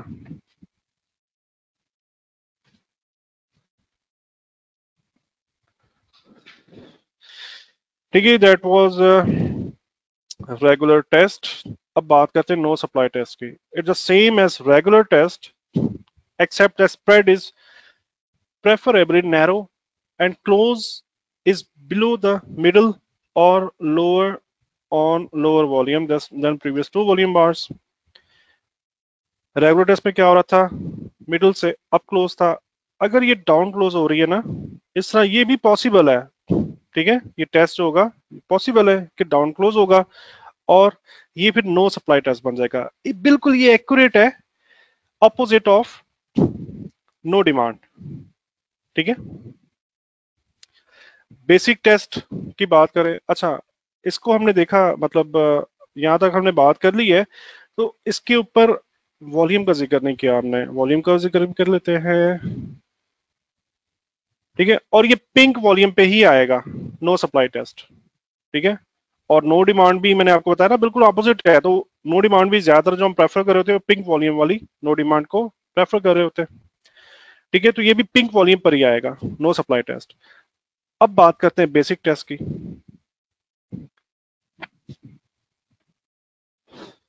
तमाम चीजें यही रहती हैं, रेगुलर टेस्ट वाली, नो सप्लाई टेस्ट वाली। अब इसमें एब्सेंट है क्या? वॉल्यूम, लोअर वॉल्यूम, जो आपने क्वेश्चन किया मिस्टर जो भी हैं आप, ठीक है, सॉरी। तो आपका क्वेश्चन, हम इन दोनों टाइप्स के अंदर पिंक वॉल्यूम्स को या लोअर वॉल्यूम्स को देख रहे थे, ठीक है। अब यहाँ पे क्या आता है, बेसिक टेस्ट के अंदर क्या होता है, वॉल्यूम थोड़ा सा इंक्रीज होता है। अगर आपने गौर से देखा, मेरी सारी बातें आपने गौर से सुनी, तो मैं आपके सवाल का ऑलरेडी जवाब दे चुका हूं इसी क्लास के अंदर, ठीक है। किस तरह से मैं जवाब दे चुका हूं? बढ़ता हुआ वॉल्यूम जो होता है ना, एडिशनल कंफर्मेशन होती है। टग ऑफ वॉर को जब आप स्टडी करोगे ना, अगर इस बार का क्लोज यहां पर है और ये वॉल्यूम, चले हम एक रेंज ही तस्वुर कर लेते हैं। वर्स्ट सिनेरियो जो हमें मिल रहे होते हैं ना, वो एक रेंज की सूरत में मिल रहे होते हैं। वॉल्यूम भी हम एक रेंज की सूरत में बनाता हूं ताकि आप कंफ्यूज ना हो। अगर ये वॉल्यूम यहां से थोड़ा सा ऊपर चला जाए, एक बात याद रखना, ये जो कलर चेंज होता है ना, अगर तो एक ट्रांजैक्शन भी ज्यादा हो जाए, पिछली वॉल्यूम की जो नंबर ऑफ ट्रांजैक्शंस थी ना, उससे अगर एक ट्रांजैक्शन भी ज्यादा हो जाए तो ये कलर चेंज हो जाता है, क्योंकि ये कंप्यूटर प्रोग्राम है। ये मतलब कलर चेंजिंग, ये कोई ह्यूमन कलर्स को चेंज नहीं कर रहा, कोई भी इंसान इनको चेंज नहीं कर रहा। तो कंप्यूटर की जो प्रोग्रामिंग है उसमें क्या लिखा हुआ है, किस तरह से प्रोग्राम किया गया, उसमें ये लिखा हुआ है कि अगर ये वॉल्यूम इतना था, अगर ये वॉल्यूम इतना था, नॉर्मली देखने से ये कम है वॉल्यूम पिछली बार से, ठीक है। और अगला वॉल्यूम, अगर एक ट्रांजैक्शन भी कम होती है ना, तो ये पिंक वॉल्यूम हमें दिखाएगा। सॉरी, अगर सिर्फ एक ट्रांजैक्शन भी कम हो जाए ना, तो हमें ये पिंक वॉल्यूम दिखाएगा। लेकिन जब हम आंखों से देख रहे होंगे तो हमें ये एक लेवल पे मिल सकता है, कुछ इस तरह से हम ये देखेंगे कि यार ये तो एक ही लेवल के ऊपर है, लेकिन ये पिंक पिंक है। इट मींस कि इक्का दुक्का, मतलब 19-20 का फर्क है सिर्फ ट्रांजैक्शन के अंदर, बट ट्रांजैक्शन फिर भी कम ही है, हम उसको पिंक ही मानेंगे, ठीक है। लेकिन इसके अंदर फिर और ज्यादा डेप्थ आ जाती है। अगर तो ये वॉल्यूम्स ज्यादा, पिछले वॉल्यूम्स अगर ज्यादा बड़े थे ना, और उसके बाद इस तरह के वॉल्यूम आ रहे हैं, तो हम इसे वैलिड पिंक तस्वर करते हैं, ठीक है। और अगर ये ज्यादा वॉल्यूम थे, पिछले वॉल्यूम ज्यादा आ रहे थे, चाहे गिरते हुए ही आ रहे हैं, चाहे रिड्यूस हो रहे हैं, चाहे कम हो रहे हैं, लेकिन पिंक वॉल्यूम भी इतना बड़ा मिल रहा है, वेरी हाई बैंड के अंदर हमें पिंक वॉल्यूम मिल रहा है, तो इट मींस के अभी भी स्मार्ट मनी मार्केट में मौजूद है, अभी भी बहुत बड़ा वॉल्यूम ट्रेड हो रहा है, चाहे ये पिंक वॉल्यूम है। चूंकि इस ये अपर बैंड के अंदर आ रहा है, वेरी हाई बैंड के अंदर आ रहा है, हाई बैंड के अंदर आ रहा है, ठीक है। तो ये कंपैरिजन, ये तमाम फिर हम ये डिटेल के अंदर, ये पूरा टॉपिक है, मैं आपको बताऊंगा चार्टिंग क्लास के अंदर, जब चार्ट्स लेके आओगे ना, तो उसके अंदर मैं आपको डिटेल से बताऊंगा, ठीक है। तो मतलब ये है बात समझाने का, कंप्यूटर प्रोग्राम के तहत जब भी सिर्फ अगर एक ट्रांजैक्शन का भी फर्क आ जाए ना, तो भी वो कलर चेंज कर देता है। इसी मिसाल को आप वाइस वर्सा कर दो, उल्टा कर दो। अगर ये वॉल्यूम से एक ट्रांजैक्शन भी ज्यादा हो जाए, इस वॉल्यूम से, मिसाल के तौर पे इस वॉल्यूम के अंदर 200 का नंबर है, अगर इस बार के अंदर 201 भी हो गया ना, तो ये पिंक वॉल्यूम नहीं बनाएगा, ये ब्लू कर देगा या रेड कर देगा, राइट। इस वजह से हमें ये नजर आ रहा होता है। तो बेसिक टेस्ट के अंदर ये चीजें हो सकती हैं, इसमें लोअर वॉल्यूम की शर्त खत्म हो जाती है। और मैं आपको ऑलरेडी आंसर किस तरह से कर चुका हूं, मैं आपको ये बता चुका हूं इसी क्लास के स्टार्ट के अंदर कि अगर ज्यादा वॉल्यूम आ जाए तो वो एडिशनल कंफर्मेशन होती है, ठीक है। ठीक है जी, आपके सवाल का जवाब मिल गया। If volume is lower than lower when testing the supply or support level, गिरते market range accumulation का supply level, यहाँ पर गिरता हुआ वॉल्यूम होना चाहिए। और इस चूंकि मैं ये आपको पहले ही बता चुका हूं कि इन एरियाज के अलावा हम किसी और जगह पे इन टेस्ट को, नो सप्लाईज को, नो डिमांड को, नो डिमांड जो है वो स्विंग हाई पे ट्रेड होती है, ठीक है, और वो डिमांड एरिया पे ट्रेड हो रही होती है, डिस्ट्रीब्यूशन का डिमांड एरिया, राइट। इन जगहों के अलावा हम इनको वैल्यू नहीं देंगे, ठीक है। तो फिर बाकी सारे सवालात इसी बात के अंदर आ जाते हैं कि जी ये फेल क्यों हुई। बहुत सारे चार्टिंग के अंदर जो आपके इश्यूज आने वाले हैं ना, वो इन्हीं बात को आप गौर से सुन लोगे तो वो तमाम आपके कॉन्सेप्ट इसी बात के अंदर ही वो क्लियर हो जाएंगे। तो एक सिनेरियो ये है कि सप्लाई एरिया में, दूसरा सिनेरियो क्या है कि मार्केट गिर रही है और किसी स्ट्रॉन्ग सपोर्ट पे पहुंच चुकी है, स्ट्रॉन्ग सपोर्ट पे पहुंच चुकी है, और यहाँ पे हमें नैरो स्प्रेड के साथ बेसिक टेस्ट मिल जाता है, रेगुलर टेस्ट मिल जाता है, नो सप्लाई मिल जाती है, तो आप इसको ट्रेड कर सकते हो।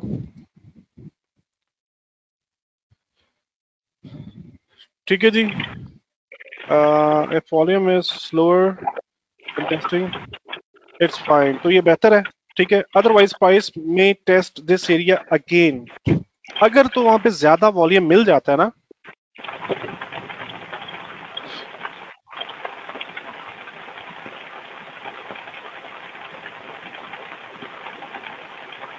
मार्केट इस एरिया को तोड़ के ऊपर गई, स्विंग लो बनाया, स्विंग लो बनाने के बाद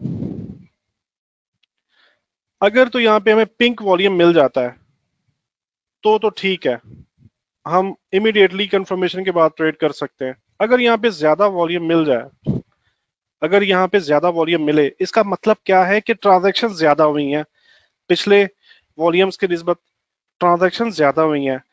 ज्यादा ट्रांजैक्शंस का मतलब क्या है कि यहाँ पर ज्यादा ऑर्डर मौजूद है, इस जगह में ज्यादा ऑर्डर मौजूद है, ठीक है। मार्केट फर्दर अप नहीं जाएगी जब तक ये सप्लाई कंप्लीटली खत्म ना करे, इस जगह पे मौजूद सप्लाई को कंप्लीटली खत्म ना करे, ठीक है। तो अगर यहाँ पे हमें ज्यादा वॉल्यूम मिल जाता है तो वेल एंड गुड है, ठीक है। लेकिन बेटर क्या हो सकता है, हमें दूसरा सिनेरियो क्या हो सकता है, मार्केट दोबारा से इसको टेस्ट करने वापस आ सकती है और इसी लेवल को दोबारा से टेस्ट करेगी, उस वक्त तक टेस्ट करती रहेगी जब यहाँ पे पड़ी हुई सप्लाई खत्म ना हो जाएगी, ठीक है।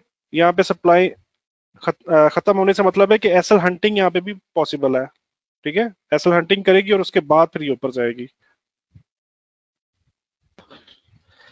ठीक है। समझ रहे इस थोड़ा सा ये मुश्किल है टॉपिक, थोड़ा सा मुश्किल कॉन्सेप्ट है, समझे इस टॉपिक को।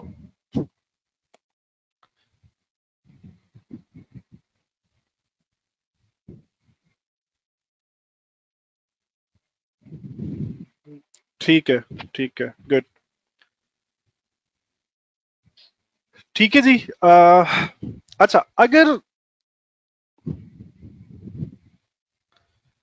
अगर तो आपको ज्यादा वॉल्यूम के साथ टेस्ट मिल रहा है, ज्यादा वॉल्यूम के साथ आपको टेस्ट मिल रहा है और आप माइक बंद नहीं करोगे तो आप क्लास से किक आउट हो जाओगे, ठीक है। अगर आपको ज्यादा वॉल्यूम से टेस्ट मिल रहा है तो आपको एक और काम भी करना चाहिए। वो क्या काम करना है, आपने छोटे टाइम फ्रेम में जाना है। छोटे टाइम फ्रेम के अंदर आपको स्विंग लो जरूर मिलेगा और ये जो टेस्ट होगा ना, ये पिंक वॉल्यूम पर ही होगा, ठीक है। मिसाल के तौर पे आपने ये वाला वॉल्यूम देखा H1 में या H4 में, ठीक है। तो आप M5 में जाओ, M15 में जाओ, तो क्या होगा, वो बार जो वो ब्रेक हो जाएगी 4 हिस्सों में।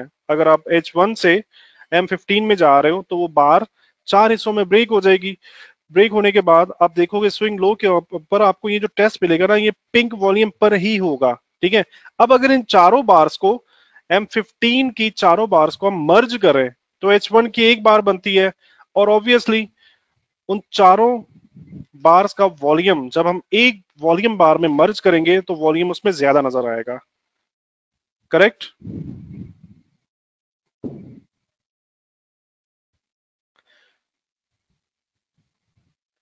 इसके अलावा कुछ और सिनेरियोज हैं, हम उनको भी देख लेते हैं। Other to test are test after shakeout, test in rising market, ठीक है। A true test has to have the majority of its body lower than the previous bar close. Swing low के ऊपर हम इनको वैल्यू करते हैं। पिछली बार का क्लोज मिसाल के तौर पे यहां पे था पिछली बार का, उसके बाद टेस्ट की जो बॉडी होगी, बॉडी से क्या मतलब है, जो उसका स्प्रेड आप कह लो, बॉडी से मतलब है कि हाई और लो के दरमियान का जो अपन कैसे एक्सप्लेन करूं मैं बॉडी को, ये बॉडी है सारी की सारी, ठीक है। ये क्लोज होता है और ये जो कंप्लीट ये वाली लाइन है ना, आप इसे बॉडी तस्वर कर लो कि ये बॉडी होती है, ठीक है। तो इसकी जो बॉडी है ना, इस क्लोज से नीचे होनी चाहिए ज्यादातर बॉडी। अब देखो पिछली बार का क्लोज कहां पे था, इस जगह पे, यहां पर एक लाइन लगा दो, तो इस वाली बार की जो बॉडी है वो देखो तो पिछली बार के क्लोज से नीचे है, सारी की सारी बॉडी पिछली बार के क्लोज से नीचे है। ये लाजमी नहीं है कि सारी की सारी बॉडी पिछली बार के क्लोज से नीचे होनी चाहिए, हाँ ज्यादातर अगर आप इसको 50% डिवाइड कर लो या आधा आधा डिवाइड कर लो, तो आप ये देखो कि पिछली बार के क्लोज से ज्यादातर जो हिस्सा होगा बॉडी का वो पिछली बार के क्लोज से नीचे होना चाहिए, okay. Test really can be on up bar, but price action must be going down or most of the body of the test must be lower than the previous bar close. ये बहुत rare होता है, बहुत ही कम chances होते हैं कि test up बार के तौर पे अपीयर हो।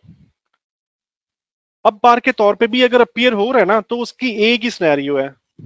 वो कौन सा सिनेरियो है जो मैं आपको पिछले स्लाइड के अंदर बता चुका हूं कि टाइम फ्रेम आप स्विच करोगे ना, जब छोटे टाइम फ्रेम पे आओगे तो आपको स्विंग लो भी मिलेगा, पिंक वॉल्यूम भी मिल जाएगा और डाउन बार भी मिल जाएगी। जब हम M15 की 4 बार्स को मर्ज करो तो H1 की बार बन जाती है, 4 H1 को मर्ज करो तो H4 की बार, एक H4 की बार बन जाती है, ठीक है। ऐसे ही M5 की बार्स को मर्ज करो तो H1 की बार में कितनी आती हैं, बताएं जरा, मेरी मैथ बहुत कमजोर है।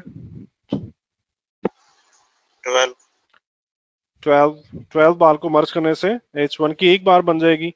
तो ये पॉसिबल है कि आपको H1 के चार्ट के अंदर वो एक अप बार की सूरत में नजर आ रहा होगा। हम ये जानते हैं कि स्ट्रेंथ हमेशा डाउन बार पे आती है। अब आप ये सोच रहे होंगे कि जी H1 के अंदर तो टेस्ट जो है वो अप बार पे नजर आ रहा है, तो ऐसा क्यों है? आप अगेन छोटे टाइम फ्रेम में जाओगे, वहां पे आपको डाउन बार के ऊपर ही मिल रहा होगा, ठीक है। Occasionally test can occur high volume down bar, but spread must be narrower, closing in middle of next bar up. It's kindly check out and often too bad news. ये भी कभी कभार हो सकता है, हो जाता है कि बहुत हाई वॉल्यूम के ऊपर आपको टेस्ट मिले। जैसा मैंने आपको बता चुका हूं कि ये एडिशनल कंफर्मेशन होती है टेस्ट के ऊपर, शेकआउट्स के ऊपर अगर ज्यादा वॉल्यूम आपको मिल जाता है ना। हम ये जानते हैं कि बहुत ज्यादा वॉल्यूम ट्रेड होता है जब भी फंडामेंटल रिलीज हो रहा होता है, कोई भी न्यूज आती है तो बहुत ज्यादा वॉल्यूम ट्रेड हो रहा होता है। एक थोड़ी सी देर के लिए, थोड़े से माइक्रो सेकेंड्स के लिए एक वैक्यूम बनता है और उसके बाद वॉल्यूम वापस मार्केट पे आना स्टार्ट हो जाता है और आने के बाद एवरेज वॉल्यूम से ज्यादा ट्रेड किया जा रहा होता है, ठीक है। ये बैड न्यूज के ऊपर आपको इस तरह की बार देखने को मिल सकती है। Strong test close price doesn't breach the closing price of previous bar.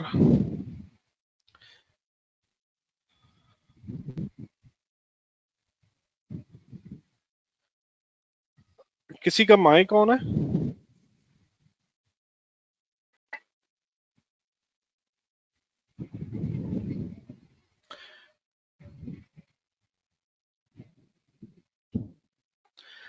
जो स्ट्रॉन्ग टेस्ट होगा ना, उसका क्लोज पिछली बार के क्लोज से थोड़ा फासला होगा उसका,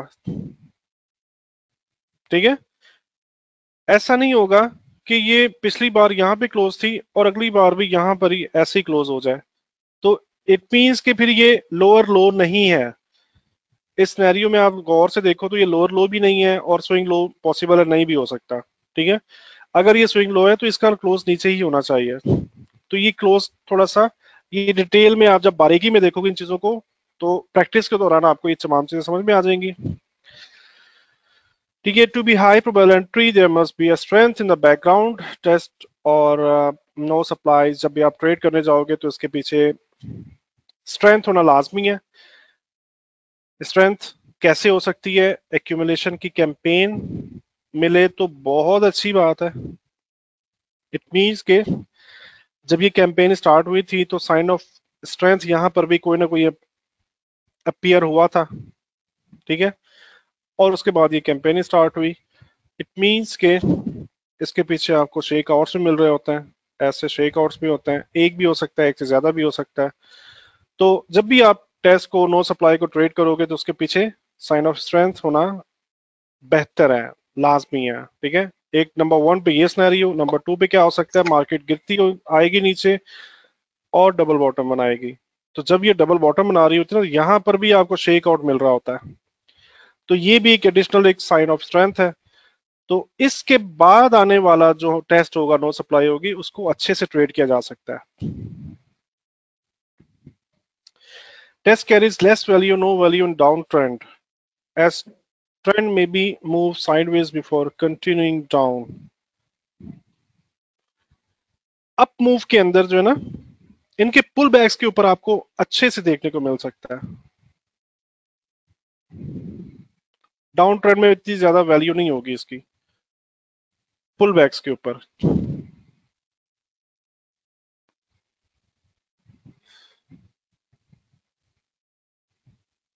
ठीक है जी। लास्ट साइन ऑफ स्ट्रेंथ हमारा नंबर 8, no supply. Bar description, it's a down bar on volume lower than previous 2 volume bars, मतलब पिंक वॉल्यूम पे आएगा, नैरो स्प्रेड होगा। Generally spread is narrow but it can be wider, किसी किसी वक्त आपको वाइडर स्प्रेड मिल सकता है, ठीक है। Close can be anywhere but must be lower than the previous bar close to qualify as a down bar। इसका क्लोज पिछली बार के क्लोज से नीचे होगा जब भी ये डाउन बार के तौर पे क्वालिफाई करेगा। इसका वॉल्यूम पिंक होगा, राइट, और नॉर्मली ये नैरो स्प्रेड पे आता है, ठीक है, बट वाइडर हो सकता है, ये कभी कभी होता है। Strong test close price doesn't breach closing price of previous bar. पिछली बार के क्लोज से ही आपको बता चुका हूं कि पिछली, मतलब ये करीब करीब तमाम एक ही फैमिली से बिलोंग करते हैं ना, no supplies and test and, तो इसलिए तमाम चीजें आपस में मैच ही कर रही हैं। मतलब क्या है इस लाइन का मतलब, ये है कि पिछली बार का क्लोज अगर यहाँ पे है तो इसका क्लोज ऐसे नहीं होना चाहिए, ठीक है। पिछली बार का क्लोज यहाँ पे है तो अगली बार का क्लोज कुछ इस तरह से होना चाहिए, टेस्ट का दूर होना चाहिए, मतलब ये है कि दूर होना चाहिए, ठीक है। High probable entry in the up trend, बता चुका हूँ, अप ट्रेंड के पुल बैक के ऊपर आप स्ट्रेट करोगे। Often you can find it when the price action hits the bottom of an up trend channel. अगर आप यहाँ पे चैनल लगा लो तो चैनल के बॉटम पर पुल बैक जब भी कंप्लीट होगा, बॉटम से आप बाय कर सकते हो। और बेहतर ये होता है कि आप मार्केट ऑर्डर के साथ बाय ना करो, ये बेहतर होता है। बेहतर होता है कि आप पेंडिंग ऑर्डर के साथ इसको बाय करो, ठीक है, पेंडिंग ऑर्डर के साथ। ठीक है जी, हमारे सारा स्ट्रेंथ यहाँ पे कंप्लीट होते हैं। कोई भी क्वेश्चन प्रॉब्लम हो तो आप पूछ सकते हो क्लास के एंड पे, और इसके बाद हम देखते हैं कुछ पॉइंट्स हैं। जब भी आप लॉन्ग पोजीशन लेने जा रहे हो तो आपको ये पॉइंट्स जरूर मलहूज़े खातिर रखने चाहिए, आपके जहन में होने चाहिए। ज्यादा अच्छा है, ज्यादा बेहतर है कि इन पॉइंट को आप प्रिंट आउट करके अपने ट्रेडिंग डेस्क के सामने वाली वॉल पे पेस्ट करो ताकि आप इनको भूलो नहीं।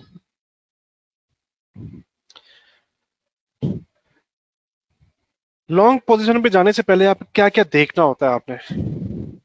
Is the market is early stages of up trend और स्टिल इन डाउन ट्रेंड? आपको ये देखना होता है कि मार्केट क्या अभी भी डाउन ट्रेंड के अंदर मौजूद है या अप ट्रेंड की अर्ली स्टेजेस है। इन चीजों को समझने के लिए आपको अप ट्रेंड और डाउन ट्रेंड की कंप्लीट डेफिनेशंस को समझना होगा, जो कि प्राइस एक्शन का कंसर्न है। थोड़ा सा मैं आपको बता देता हूँ कि मार्केट अगर हायर हाइज हायर लोज बनाती हुई जा रही है, इसका मतलब है कि मार्केट अप ट्रेंड के अंदर मौजूद है। अगर मार्केट नया हायर हाई बनाने में नाकाम हो जाती है, इसका मतलब है कि अप ट्रेंड अब खत्म होने वाला है। इसके बाद अगर मार्केट पिछला लो ब्रेक करके एक नया लो बनाती है, इसका मतलब है कि अप ट्रेंड अब कंप्लीटली खत्म हो चुका है और मार्केट अब डाउन ट्रेंड की तरफ स्टार्ट हो रही है। ठीक है, ये मैंने 2 घंटे का लेक्चर सिर्फ आपको 10 सेकंड में बता दिया है। इसको अब थोड़ा डिटेल से देखना आपका काम है। इन कंडीशंस को जब आप अच्छे से ग्रिप कर लोगे ना, सीख लोगे, तो आपको अंदाजा हो जाएगा कि क्या मार्केट अप ट्रेंड की अर्ली स्टेजेस के अंदर मौजूद है, डाउन ट्रेंड की अर्ली स्टेजेस के अंदर मौजूद है। इस स्टेज को हम कह सकते हैं अप ट्रेंड की खत्म होने की स्टेज। ठीक है, और जब ये लो ब्रेक हुआ था ना, तो इसे early stage of down trend कह सकते हैं। तो आपने लॉन्ग पोजीशन पे जाने से पहले इन चीजों का ख्याल रखना है कि मार्केट गिर रही है। गिरने से क्या मतलब है कि लोअर हाइज लोअर लोज बनाती हुई मार्केट नीचे आएगी। उसके बाद क्या होगा, मार्केट अगर एक नया लो नहीं बनाती, मतलब पिछला लो ब्रेक नहीं करती, इसका मतलब है कि डाउन ट्रेंड अब वीक हो चुका है। ठीक है, और इसके बाद अगर ये पिछला हाई ब्रेक कर जाती है, इसका मतलब है कि कुछ अप ट्रेंड की कुछ होने वाला है, अप ट्रेंड की शुरुआत हो सकती है। ये शुरुआत हो सकती है, अभी अप ट्रेंड शुरू हुआ नहीं है। अप ट्रेंड कैसे शुरू होगा, अगर ये इसको एक नया हाई बना दे और ये साइकिल जब कंप्लीट हो जाएगा ना, ये साइकिल, तो ये कंफर्म हो जाता है कि ये अप ट्रेंड अब स्टार्ट हो चुका है। ठीक है, तो लॉन्ग पे जाने के लिए आपको इन चीजों का थोड़ा ख्याल रखना होता है कि मार्केट इस वक्त किस कंडीशन में मौजूद है। ठीक है, चार्ट रीडिंग की आपको इस तरह से समझ होनी चाहिए। Is a market rising with no professional support? No professional support का मतलब वही कि पीछे कोई स्ट्रॉन्ग साइन ऑफ स्ट्रेंथ मौजूद है या नहीं है। ठीक है, वॉल्यूम एक्टिविटी भी प्रोफेशनल सपोर्ट के अंदर आ जाती है कि क्या वॉल्यूम उन उन तमाम चीजों को सपोर्ट कर रहा है। आप जब बाय में जाने वाले हो तो क्या वॉल्यूम सपोर्टेड है या नहीं है। वॉइस वेव आप देख सकते हो प्रोफेशनल सपोर्ट के अंदर। वॉइस वेव का इंडिकेटर अभी आपको मिल जाएगा। profiletrading.com वेबसाइट पे आप जाओगे तो वहां पे तमाम इंडिकेटर्स ऑलरेडी अपलोड कर दिए गए हैं। वीएसए के मुतालिक है, मार्केट प्रोफाइल के मुतालिक हैं, और सप्लाई एंड डिमांड के कुछ इंडिकेटर्स अभी मिसिंग है, वो भी ग्रेजुअली वहाँ पे अपलोड हो जाएंगे। तो वहाँ पे आपको वॉइस वेव का इंडिकेटर भी मिल जाएगा, तो वहां से आप डाउनलोड कर सकते हो। ठीक है, तो उसको भी आप प्रोफेशनल सपोर्ट के अंदर ले रहे होते हैं। Is high of each bar higher than the previous bar? ये देखना होता है, अगर हम लॉन्ग जाने वाले हैं तो ये देखना होता है कि अगली जो ये बार्स बन रही हैं, इनके हाइज क्या ऊपर बन रहे हैं या नहीं बन रहे हैं। ठीक है, ये भी एक कंफर्मेशन होती है। और इनके दरमियानी फासला, इन हाइज का दरमियानी फासला, ठीक है, इनको नोट करना होता है। अगर तो ये क्लोज करीब करीब बन रहे हो, मतलब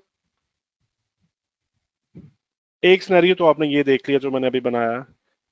दूसरा सिनेरियो क्या है कि इसका क्लोज यहाँ पे है और ये हाई, इसका क्लोज यहाँ पे है, इसका क्लोज यहाँ पे है, इसका क्लोज यहाँ पे है।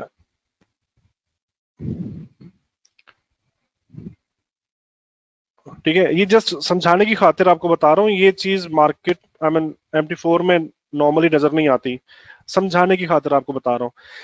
अब ये क्लोज टू क्लोज एक लाइन लगा लो ना, तो आपको अप ट्रेंड नजर आ रहा है, और ये क्लोज टू क्लोज आप लाइन लगा लो तो आपको अप ट्रेंड नजर नहीं आ रहा। हाई टू हाई लगाओगे तो अप ट्रेंड नजर आ रहा है। ठीक है, सो दैट्स अनदर कंफर्मेशन। आपने क्लोज टू क्लोज मार्केट को देखना होता है।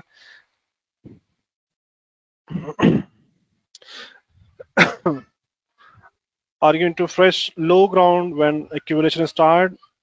बैकग्राउंड रीडिंग आपकी कितनी अच्छी होगी, उतना अच्छा आप चार्ट रीडिंग कर सकते हो। बैकग्राउंड रीडिंग के अंदर दो टाइप्स की बैकग्राउंड हम डिस्कस कर चुके हैं, फ्रेश बैकग्राउंड और बैकग्राउंड के अंदर 10 से 20 बार्स का बैकग्राउंड देखा जाता है। फ्रेश बैकग्राउंड के अंदर 150 से 200 बार्स का बैकग्राउंड देखा जाता है।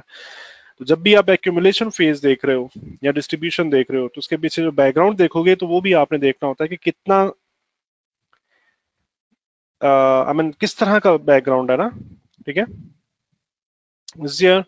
Trading range to the left, ये कंसर्न है जी बैलेंस एरियाज का। यूट्यूब पे चैनल यूट्यूब चैनल के ऊपर वीडियो मौजूद है अबाउट बैलेंस एरियाज।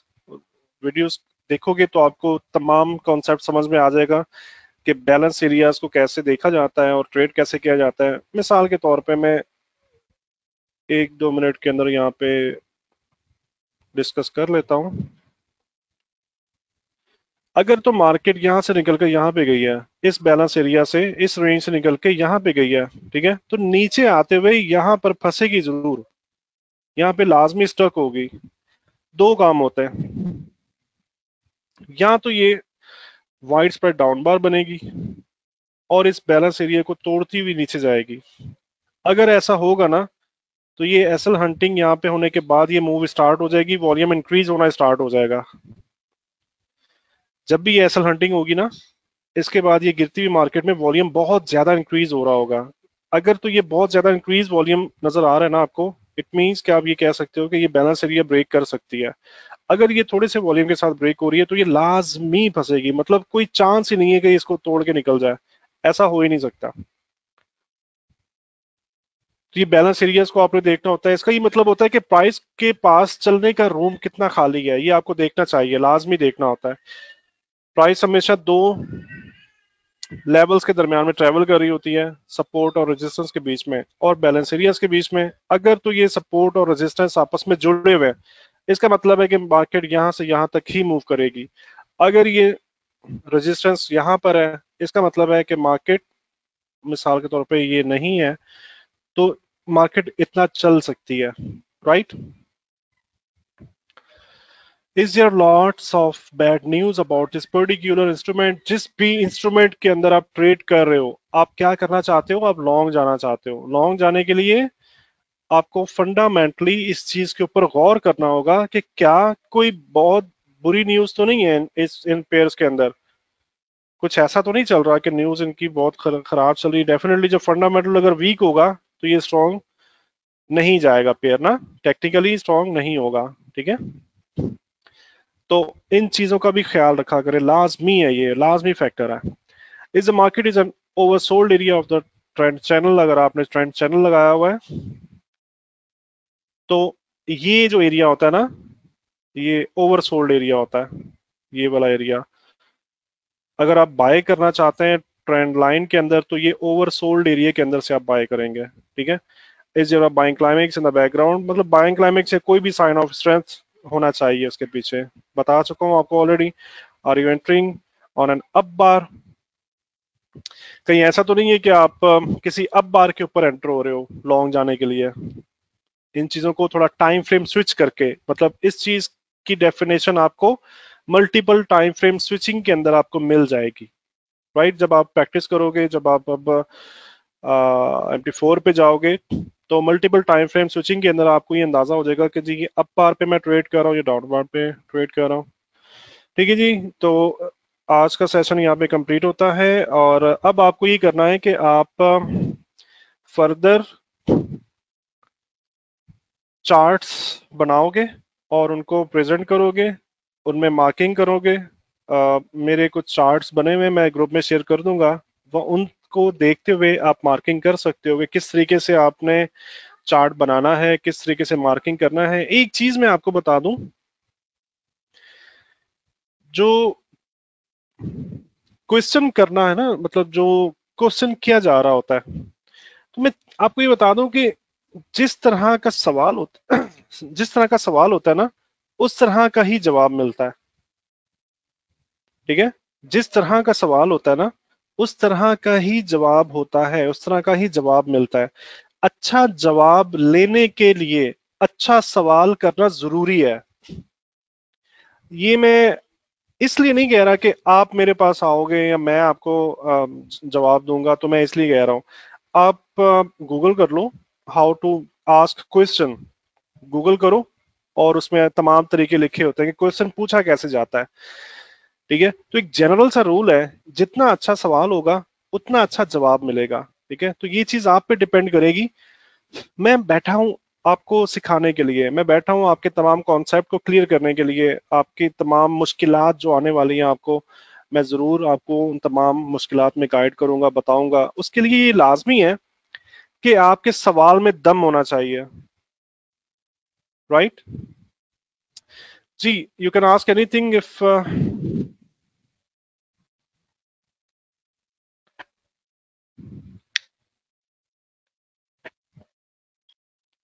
अस्सलाम वालेकुम सर। जी वालेकुम सलाम।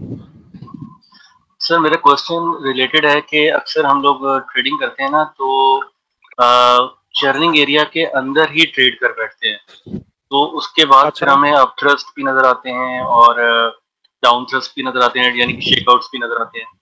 सर जी पॉइंट अपने आप को कैसे इस बात के ऊपर फिक्स किया जाए कि हम लोग उस चर्निंग एरिया के बाद ट्रेड किया करें। और सर एक बात और थी कि अक्सर ब्रेकआउट के बाद हमें नो सप्लाई के बाद एक शेक आउट मिल जाता है, वो फिर हाँ हमें फिर से आउट कर देता है। तो हाँ, सर व्हाट बिल्कुल इज द ऐसा होता बेस्ट है। Best situation? अगर हम चैनल के अंदर हैं तो सर उसके लिए आपने बताया कि उसमें चर्निंग नहीं होगी, लेकिन उसमें एक स्लाइड सी करेक्शन होगी, फुल बैक होगा और फिर दोबारा से। तो चर्निंग एरिया के अंदर सर किस तरह हम उसको अपने आप को कंट्रोल किया करें? Thank you. आपने कोई भी अपनी आदत छोड़नी है ना, तो आप शादीशुदा हैं? जी सर। हाँ, अपनी मिसेज को बोले आपके सर पे खड़ी रहा करें जब आप ट्रेड कर रहे होंगे ना, तो वो आप एक डंडा लेके खड़ी होंगी, और जब आप चर्निंग एरिया में ट्रेड करोगे तो उनको बोले कि मुझे हिट करो। ठीक है, तो आप आहिस्ता आहिस्ता जब मार खाते रहोगे तो आप देखें, ये चीजें मार खाने के बाद ही समझ में आएंगी। ये चीजें मार खाने के बाद ही समझ में आएंगी। ठीक है, अब यहाँ तो वो मार आप बेगम की खा लो या उस्ताद की खा लो या सीनियर की खा लो या फिर पैसे की मार खा लो या नुकसान करके, वो भी मार ही पड़ रही होती है ना जब आप पैसे का नुकसान कर रहे होते हो, जी वो भी एक तरह की मार पड़ रही होती है बंदे को। ठीक है, तो मैंने उसका सोल्यूशन ये बता दिया है। आपके अंदर कोई भी ऐसी हैबिट है, कोई भी ऐसी चीज है जो आपको याद नहीं हो रही, या आपके आपके माइंड में कोई ऐसी चीज है जो आप उसको खत्म करना चाह रहे हो, अपनी हैबिट है उसको छोड़ना चाह रहे हो, सर। उसके उसके लिए कुछ तरीके इस्तेमाल होते हैं।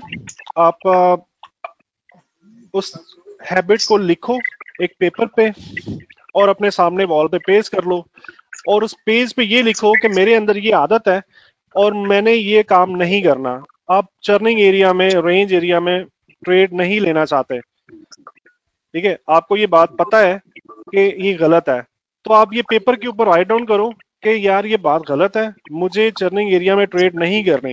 ये लाइन लिखो पेपर पे बड़े बड़े अल्फाज, मोटे मार्कर से, छोटे छोटे पेन से नहीं, बॉल पेन से नहीं, मोटे मार्कर से बड़े अल्फाज में, A4 साइज का पेपर होगा, और अपने सामने वॉल के ऊपर पेस्ट कर लो। नो प्रॉब्लम है कि अगर आपके घर वाले वो पेज पढ़ रहे हैं।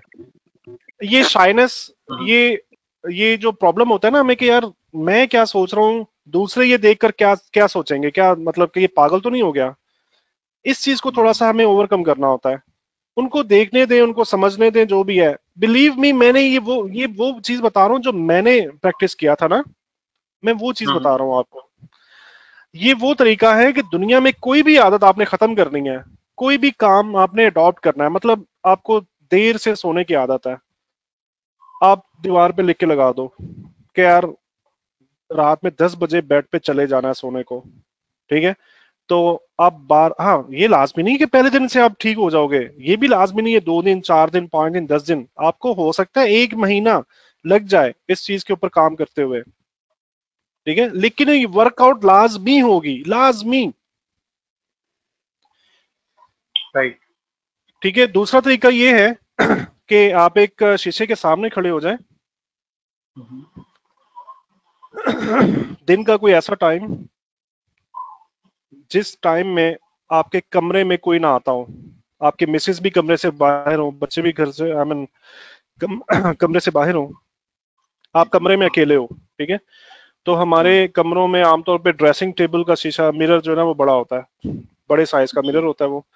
तो आपने क्या करना है, आपने उस मिरर के सामने खड़े हो जाना है और अपनी आंखों में आंखें डाल के आपने खुद से ये बात करनी है कि अपना नाम लेकर कि जी मैं चर्निंग में ट्रेड करता हूँ तो मुझे रोको। अपने आप को ये बात कहें और बड़े प्यार से ये बात करनी है, बड़े प्यार से।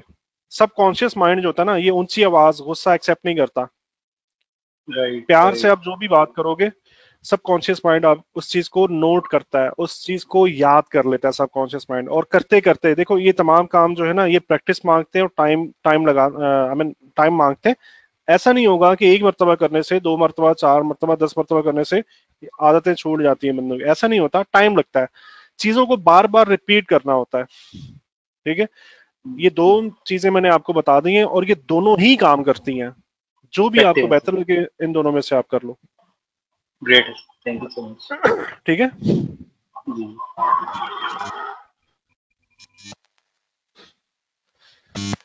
कोई और क्वेश्चन?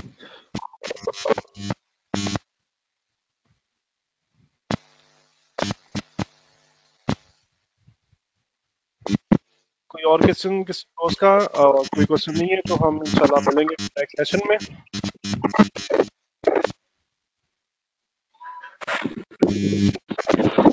अस्सलाम वालेकुम सर। जी वालेकुम सलाम।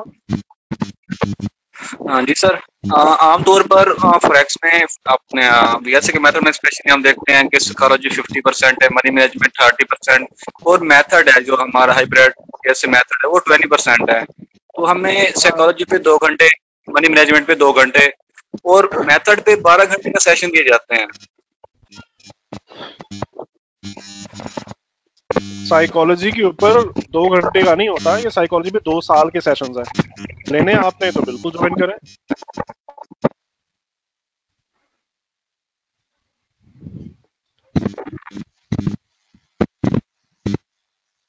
ठीक है,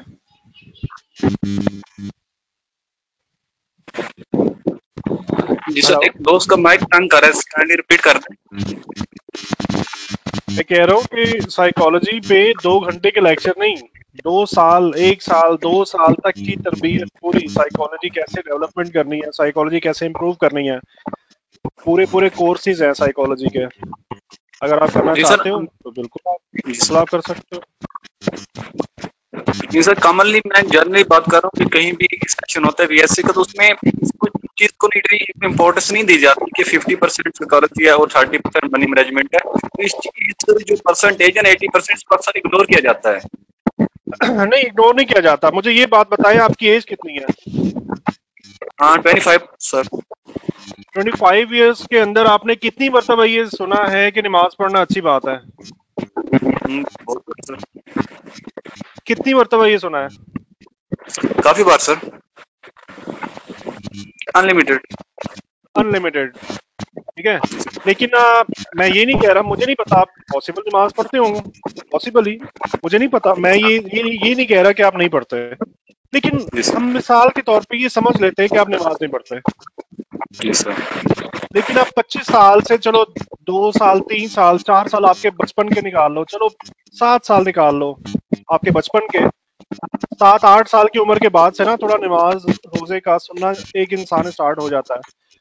आपकी जो साइकोलॉजी बन रही है, जो आपकी साइकोलॉजी डेवलपमेंट हो रही है, तरबियत हो रही है, वो तो तकरीबन 8-9 साल की उम्र से हो रही है। ठीक है, तो आप कैसे कह रहे हो कि पीएसए वाले इस चीज को फोकस नहीं करते? बिल्कुल फोकस करते, और बिल्कुल फोकस करना भी चाहिए। मतलब मैं, जो मेरे प्राइवेट स्टूडेंट है, जो मेरे से प्राइवेट ट्यूशन लेते हैं, मेरी तमाम तर जो डिस्कशन होती है ना, तमाम डिस्कशन, वो साइकोलॉजी के पॉइंट्स को मैं नोट राइट डाउन करवा रहा होता हूँ उनको उनकी साइकोलॉजी ही इम्प्रूव करवा रहा होता हूँ। ठीक है, अगर आपको पहले से कोई ऐसा एक्सपीरियंस है जिसमें साइकोलॉजी पे ज्यादा डिस्कशन नहीं हुई तो it was not my fault. Okay,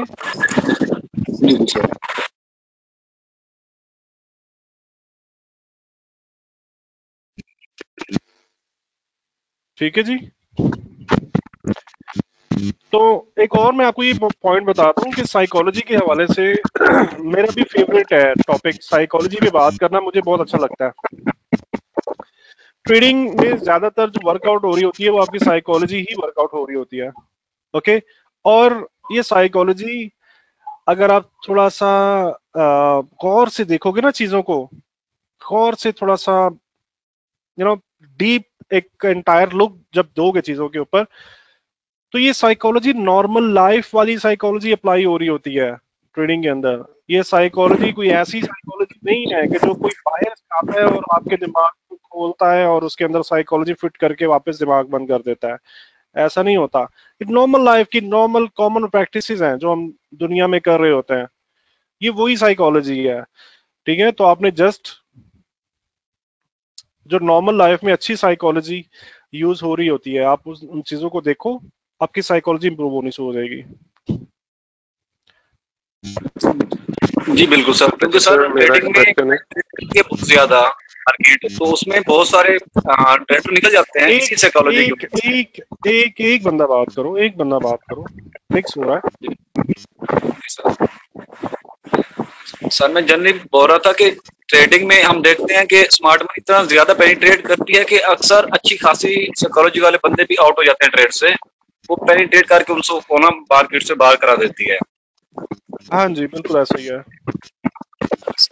बिल्कुल ऐसा ही है, बिल्कुल ऐसा ही है। अच्छा सर, मेरा एक क्वेश्चन है कि हमने साइन ऑफ वीकनेस भी पढ़े हैं, उसमें हमने यही स्टार्ट में सारे लेक्चर्स में यही देखा है कि ये बिल्कुल ऑपोजिट होते हैं एक दूसरे के। अब फिर मेरा एक छोटा सा सवाल है कि जो इसमें हम साइन ऑफ वीकनेस में नो डिमांड पढ़ते हैं, वहां पे सिर्फ एक है, यहाँ पे साइन ऑफ स्ट्रेंथ में हम 3 क्यों पढ़ते हैं? 3 टेस्ट है, नो सप्लाई है और बेसिक टेस्ट है, और वहां पे सिर्फ नो डिमांड है, वहां पे 3 क्यों नहीं? इसकी क्या मतलब लॉजिक है, जरा काइंड इस पे एक्सप्लेन करना। नहीं, वो नो डिमांड के अंदर भी टाइप्स है, ठीक है, नो डिमांड के अंदर भी टाइप्स हैं, लेकिन ये बहुत नॉर्मल सी, मैंने आपको ये बताया कि जब आपको टग ऑफ वॉर अच्छे से पता है, जब आपको बिहाइंड द MT4 के पीछे क्या चल रहा है, जब आपको ये पता है ना, तो फिर ये ज्यादा मायने नहीं रखते कि कौन सी टाइप है, और आपको इतनी ज्यादा टाइप रखने की जरूरत नहीं है। मैंने आपको ये साइंस पढ़ाने से पहले ये बात कही थी कि ये सिमिलर होते हैं तमाम टेस्ट के जो टाइप्स हमने देखे हैं, बट हमें ये पता तो होना चाहिए ना। कोई हमसे बोल दे जी VSA क्या हुआ है जी, टैक्स के कितने टाइप होते हैं, आपको पता ही नहीं है, तो ये जस्ट आपको ये पता तो होना चाहिए ना कि हाँ जी कितने टाइप्स होते हैं। जस्ट इस वजह से हमने देखा इसको। जी राइट, थैंक ठीक है,